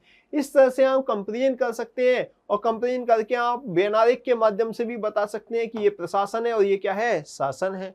तो आपने अगर ये चीजें 3-4 क्वेश्चन की डिमांड पर डिपेंड करता है कि आप क्वेश्चन क्या पूछा जा रहा है उसके अकॉर्डिंग आप आंसर देते हैं तो नंबर आपको मिलेंगे। नंबर को जनरली एग्जामिनर नहीं काट पाएगा। तो मेरा मानना है कि आप इस तरह से आंसर देवें। लोक प्रशासन को परिभाषित करते हुए लोक प्रशासन की विशेषताओं को स्पष्ट कीजिए। देखिए ये क्वेश्चन आसान है, लंबा क्वेश्चन है लेकिन आसान क्वेश्चन है, क्योंकि इस क्वेश्चन ने दिशा तय कर दी आपके सामने कि ये क्वेश्चन कहना क्या चाहता, पूछना क्या चाहता है, एग्जामिनर क्या चाहता है। आपसे पूछ रहा लोक प्रशासन को परिभाषित कीजिए, लोक प्रशासन को परिभाषित कर दिए, परिभाषा पूछ रहा सीधे सीधे शब्दों में, तो परिभाषा लिख दिए, सार्वजनिक उद्देश्य की प्राप्ति हेतु 2 या 2 से अधिक व्यक्तियों एवं भौतिक संसाधनों के द्वारा मिलकर के जब सामूहिक प्रयास किया जाता है तो इस सामूहिक प्रयास को ही सार्वजनिक उद्देश्य की बात आ गई यहाँ पे। सार्वजनिक उद्देश्य यानी लोक कल्याणकारी गतिविधियों के लिए, लोक कल्याण के लिए, तो इसी को हम लोक प्रशासन कहते हैं। और लोक प्लस प्रशासन 2 शब्दों से मिलकर के बना है। सार्वजनिक उद्देश्य या लोक कल्याण का उद्देश्य शामिल होता है इसमें। और प्रशासन की विशेषताओं को स्पष्ट कीजिए। अभी प्रशासन की विशेषता हमने बताई थी कि सार्वजनिक उद्देश्य होता है, सामूहिक गतिविधियां होती हैं, आपस में सामंजस्य होता है। ये जो विशेषताएं अभी थोड़ी देर पहले हमने बताई थी, आपको नोट्स में लिखी हुई है, उनको शॉर्ट में लिखते जाइए। या बड़ा क्वेश्चन है 15 शब्दों में है, सॉरी ये 50 शब्दों में है, तो आप इसको थोड़ा सा बड़ा करके ज़्यादा लिख दीजिए। और अगर 15 शब्दों में तो कॉमा लगा के मेन जो शब्द है उन शब्दों को लिखिएगा प्रॉपर तरीके से, आपका आंसर ठीक हो जाएगा। तो इस तरह से आप क्वेश्चन को सॉल्व कर सकते हैं। नेक्स्ट क्वेश्चन पे हम चर्चा करें, लोक प्रशासन की प्रकृति से आप क्या समझते हैं। लोक प्रशासन की प्रकृति से आप क्या समझते हैं। देखिए ये क्वेश्चन अभी प्रकृति को हमने डिस्कस किया है, तो ये क्वेश्चन डिपेंड करता है कि कितने शब्दों में है। अगर प्रशासन की प्रकृति की बात है, 15 शब्दों में ही दे रखा है, तो आपको जो मैंने डायग्राम फ्लो चार्ट अभी बनाया था प्रकृति से संबंधित, उसको फ्लो चार्ट को बना करके शॉर्ट में लिख दीजिए। प्रकृति से संबंधित 2 बातें दृष्टिकोण के आधार पे विषय के रूप में, और यहाँ पर लिख दीजिए क्या, प्रबंधकीय दृष्टिकोण, एकीकृत प्रबंधकीय दृष्टिकोण और एकीकृत दृष्टिकोण। ये तीनों के बाद में शॉर्ट में लिखिए केवल प्रबंधकीय गतिविधियों पर, यहाँ पर सभी गतिविधियों पर, यहाँ पर परिस्थिति सापेक्ष, और सबके समर्थन, ये सरकारी निजी प्रशासन में अंतर नहीं मानता, ये अंतर मानता है। ये इस तरह से लिखते जाइए और यहाँ पर लिख दीजिए कला और विज्ञान, कला और विज्ञान के रूप में। और नीचे यानी आप शॉर्ट में लिखिए, 15 शब्दों में दे रखा है तो ठीक है। प्रकृति के बारे में बात करें, 50 शब्दों में तो यहाँ पे इतना कुछ लिख सकते हैं, लेकिन 15 शब्दों में अगर आपसे पूछा जाए कि लोक प्रशासन की प्रकृति से आप क्या समझते हैं, तो आप कहिएगा लोक प्रशासन कला और विज्ञान दोनों है, दोनों की विशेषताएं रखता है। चार्ल्स वर्थ के अनुसार प्रशासन कलात्मक विशेषताएं रखते हुए एक तार्किक विषय है। यह मनोविज्ञान, जीव विज्ञान और अर्थशास्त्र की भांति एक तार्किक सामाजिक विज्ञान बनने की ओर अग्रसर है। ये बात 2 लाइन में आपको लिख देनी है। बाकी तो विचारकों में मतभेद है, वो चर्चा जितना बड़ा क्वेश्चन की डिमांड होगी उसी पे डिपेंड करेगा कि उसका आंसर क्या देना है। तो ये आर्ट आपको प्रैक्टिस से आएगी, ये आपको डेवलप करनी है। नेक्स्ट बात करें हम लोग तो लोक प्रशासन को परिभाषित करते हुए इसकी प्रकृति से संबंधित विभिन्न दृष्टिकोणों को स्पष्ट कीजिए।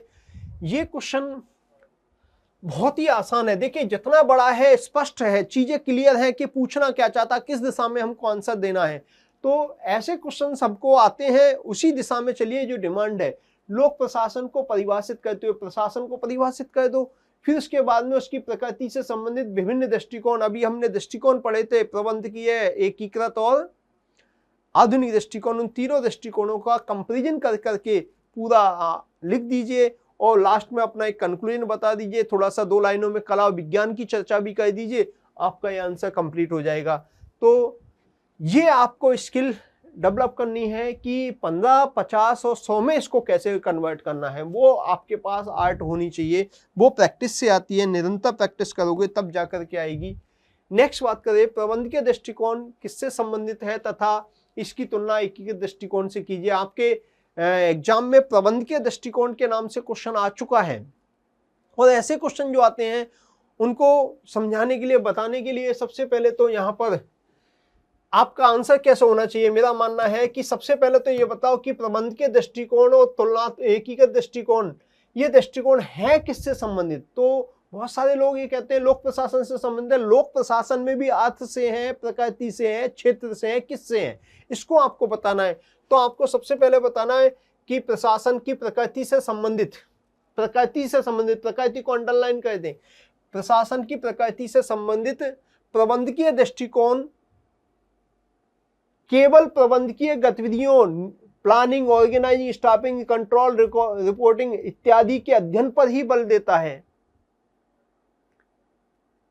के अध्ययन पर ही बल देता है, और सरकारी निजी प्रशासन में अंतर नहीं मानता। इसके समर्थक ये है। फिर लाइन चेंज कर दो। वहीं दूसरी ओर तुलनात्मक रूप से एकीकृत प्रशासन अधिक व्यापक दृष्टिकोण रखता है। यह प्रबंधकीय, तकनीकी, लिपिकीय और सारी की सारी गतिविधियों के अध्ययन, आप डायग्राम बनाए जो अभी मैंने थोड़ी देर पहले बनाए थे, वो सारे के सारे डायग्राम बना के उनके विशेषताओं को लिखें शॉर्ट में, और उसका कंपैरिजन हो जाएगा। एक तरीका तो यह है। दूसरा तरीका आपके पास में है, एक लाइन में लिखो, प्रशासन की प्रकृति से संबंधित, प्रशासन की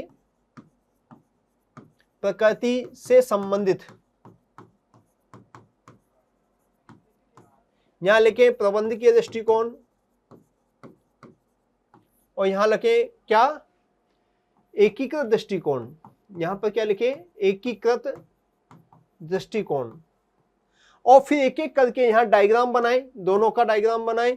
यहां पर इनकी अपनी अपनी विशेषताएं जो है 4-5 पॉइंट बना दें, 4-5 पॉइंट यहां बना दें, कंपैरिजन हो जाएगा आपका पूरा। और नीचे सीधे कंपैरिजन पूछा है। अब आपके नंबर कटने की संभावना यहाँ पर नहीं है, ये 50 शब्दों में ही पूछा जाएगा, यहाँ तक है। तो आप पे डिपेंड करता है कि आंसर लिखने का वे क्या है, तरीका क्या है, आप कैसे लिखना चाहते हो, ये पूछा जा सकता है आपसे। केवल प्रबंधकीय दृष्टिकोण आपसे एग्जाम में पूछा गया, पिछले से पिछली एग्जाम में शब्द लिख दिया प्रबंधकीय दृष्टिकोण। अब स्टूडेंट जो है प्रबंधकीय दृष्टिकोण के बारे में लिखे आया, लेकिन ये नहीं बताया उसने कि वो प्रकृति से संबंधित है, क्षेत्र से संबंधित है। तो सबसे पहले काम है प्रकृति से संबंधित, ये बताना है। फिर प्रबंधकीय दृष्टिकोण की विशेषताओं को आप बताएं तो उसका थोड़ा कंपैरिजन करते हुए बताएं तो ज्यादा अच्छा आंसर होगा। प्रशासन की प्रकृति से संबंधित प्रबंधकीय दृष्टिकोण एकीकृत दृष्टिकोण के विपरीत केवल प्रबंधकीय गतिविधियों के अध्ययन पर बल देता है। तो आपने यहाँ कंपेरिजन कर दिया एकीकृत दृष्टिकोण, एग्जामिनर को ये बता दिया कि प्रकृति से संबंधित है, प्रकृति से संबंधित इसका विपरीत दृष्टिकोण, दूसरा दृष्टिकोण कौन सा है, एक अलग दृष्टिकोण कौन सा है, वो है एकीकृत दृष्टिकोण। तो आपने ना चाहते हुए एग्जामिनर को मैसेज दे दिया कि मुझे एकीकृत दृष्टिकोण के बारे में पता है, हालांकि शब्दों की सीमा इसलिए एकीकृत दृष्टिकोण की मैं डिटेल नहीं बता रहा हूं, लेकिन मैंने आपको कंपेरिजन कर दिया कि एकीकृत दृष्टिकोण के विपरीत ये केवल प्रबंधकीय गतिविधियों के अध्ययन पे बल देता है। तो ये बात आप लिखोगे तो एग्जामिनर को अपने आप मैसेज चला जाएगा कि स्टूडेंट्स को सब्जेक्ट की पकड़ है, सब्जेक्ट को जानता है, विषय को जानता है, अच्छे से उसको नॉलेज है। तो ये बातें आपको समझ में आ जाएंगी। लोक प्रशासन कला है या विज्ञान, स्पष्ट कीजिए। ये तो बहुत फेमस क्वेश्चन है, बहुत सारी एग्जाम में, यूपीएससी में, आरएस में, कई बार एग्जामों में क्वेश्चन आया हुआ। जब सब्जेक्ट होता था तब ये बहुत क्वेश्चन आता था, अभी भी आ सकता। अभी जो मैंने कला और विज्ञान संबंधी जो विशेषता बताई थी, दोनों का कंपेरिजन बताया था, वही जो भी आपके नोट्स में, आपके किताब में सर ने बता रखे हैं, जो भी आपने पढ़ा है उसको पढ़िए, उसी को लिख करके कला और विज्ञान की विशेषताओं को कंपेरिजन करके लिखिए और नीचे निष्कर्ष लिख दीजिए कि कला और विज्ञान दोनों की विशेषताएं रखता है, सामाजिक विज्ञान बनने की ओर अग्रसर है। जो चर्चा मैंने की है वही चर्चाएं यहाँ पर आपको करनी है।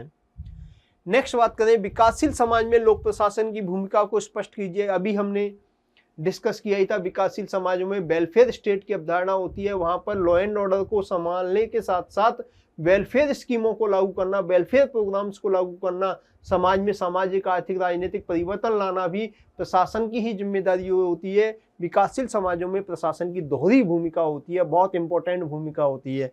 तो वो सारे पॉइंट्स आपको यहाँ पे लिखने हैं क्वेश्चन की डिमांड के अनुसार, कितने शब्दों का है। नेक्स्ट बात करें, लोक प्रशासन की भूमिका विकसित समाजों के संदर्भ में स्पष्ट कीजिए। विकसित समाजों में वेलफेयर स्टेट की अवधारणा कम होती है, वहां पर पुलिस स्टेट की अवधारणा होती है। पुलिस स्टेट का मतलब होता है कि वहां लोक कल्याणकारी गतिविधियों से प्रशासन का सरोकार कम होता है, वहां पर लॉ एंड ऑर्डर संबंधी गतिविधियों या कानून व्यवस्था को बनाए रखने संबंधी जो गतिविधियां होती हैं उन्हीं से इसका ज्यादा संबंध होता है। तो इस पर हम ये कर सकते हैं, इसका आंसर भी आप दे सकते हैं। विकसित विकासशील समाज के संदर्भ में लोक प्रशासन की भूमिका का तुलनात्मक अध्ययन करते हुए आधुनिक समय में इसकी बढ़ती हुई भूमिका को स्पष्ट कीजिए। आधुनिक समय में क्या क्या चुनौतियां आ रही हैं, देखो दोस्तों, आप कंपेरिजन करो दोनों का, विकसित विकासशील समाज, विकसित समाज, दोनों के पॉइंटों को लिखो सीधे। फिर बदलती हुई परिस्थितियों में क्या भूमिका बढ़ रही है आप बताइए। जनसंख्या विस्फोट, परमाणु युद्ध के खतरे, साइबर अपराध, आतंकवादी घटनाएं, या अपन कहें कि जो जल प्रदूषण, वायु प्रदूषण, अपन कहें जिसको अपन पर्यावरण संरक्षण संबंधी समस्याएं, सतत और समावेशी विकास संबंधी समस्याएं, ओजोन परत संबंधी समस्याएं, ये आप जो आने वाले टाइम में बहुत सारी जो अपराध है, अंतरिक्ष युद्ध की संभावनाएं चल रही हैं, असहिष्णु अंतर्राष्ट्रीय प्रतिस्पर्धा की जो समस्या है, या हम कहें अमीर गरीब के बीच की खाई जो बढ़ती जा रही है उसको पाटना है, ये सारी की सारी समस्याएं, इनको आप ध्यान से पढ़ोगे। नगरीकरण संबंधी समस्याएं होती हैं, इन समस्याओं का समाधान युद्ध की, आपस में जो बॉर्डर सिक्योरिटी या सांप्रदायिक दंगे, ये सारी की सारी समस्याएं क्या हैं, ये उभरती हुई समस्याएं हैं। ये आधुनिक समय में जो बढ़ती हुई भूमिका है प्रशासन की, इसको दर्शाते हैं। ये समस्याओं के संदर्भ में इनको लिखिएगा, आपका आंसर अच्छा हो जाएगा। पॉइंट टू पॉइंट आंसर कोशिश कीजिएगा पॉइंट्स में लिखें, बिंदु बना बना करके लिखें, ज़्यादा अच्छा रहेगा। ज़्यादा भूमिका भाषा बनाने के लिए आपके पास स्पेस नहीं होता, ना ही आपके पास में इतना समय होता है। आपको 15, 50 और 100 शब्दों में आंसर देना है। भूमिका ज़्यादा बनाओगे तो आपके मेन पॉइंट्स रह जाएंगे, इसलिए आप लोग भूमिका नहीं बनाएं, या 1 या 1.5 लाइन या 2 लाइन से ज़्यादा की भूमिका कहीं पे भी नहीं बनाएं। ये ध्यान रखें, चाहे 100 शब्दों का क्वेश्चन ही क्यों नहीं हो। ये बाकी के क्वेश्चंस जो है आगे की जो हमारी क्लास होगी उसमें आएंगे, उनकी चर्चा हम करेंगे। तो आगे टॉपिक आएगा जब हम पढ़ेंगे उसके संबंध में। तो लोक प्रशासन का उद्भव विकास की कहानी जो है हम लोग आगे वाला टॉपिक में नई क्लास के अंदर पढ़ेंगे। तो दोस्तों ये आपको जो क्लास है हमारी, इस क्लास के अंदर एक रिवीजन, फास्ट रिवीजन कराने की कोशिश की है। क्वेश्चंस को मैं लेकर के आया हूँ, उनसे क्या क्या क्वेश्चन बनते हैं, और भी क्वेश्चन बन सकते हैं कोई भी, उन क्वेश्चंस को आप लोग अपने आप तैयार कीजिएगा। आपको एक कॉन्फिडेंस दिलाने के लिए ये क्लास ली गई है। और आज हमने प्रशासन का अर्थ, प्रशासन और प्रबंधन में अंतर पढ़ लिया, और प्रशासन का अर्थ, प्रकृति और उसका महत्व, और विकसित और विकासशील समाजों में उसकी भूमिका, ये 3-4 टॉपिकों को हमने कवर किया। नेक्स्ट क्लास में हम लोग नया टॉपिक लेके आएंगे। तो नेक्स्ट क्लास में फिर से मिलते हैं दोस्तों हम लोग। तब तक के लिए धन्यवाद, नमस्कार। आप इसको रिवाइज कीजिएगा, पढ़िएगा, अपने नोट्स को रिवाइज कीजिएगा, आपको निश्चित रूप से फ़ायदा मिलेगा। नमस्कार।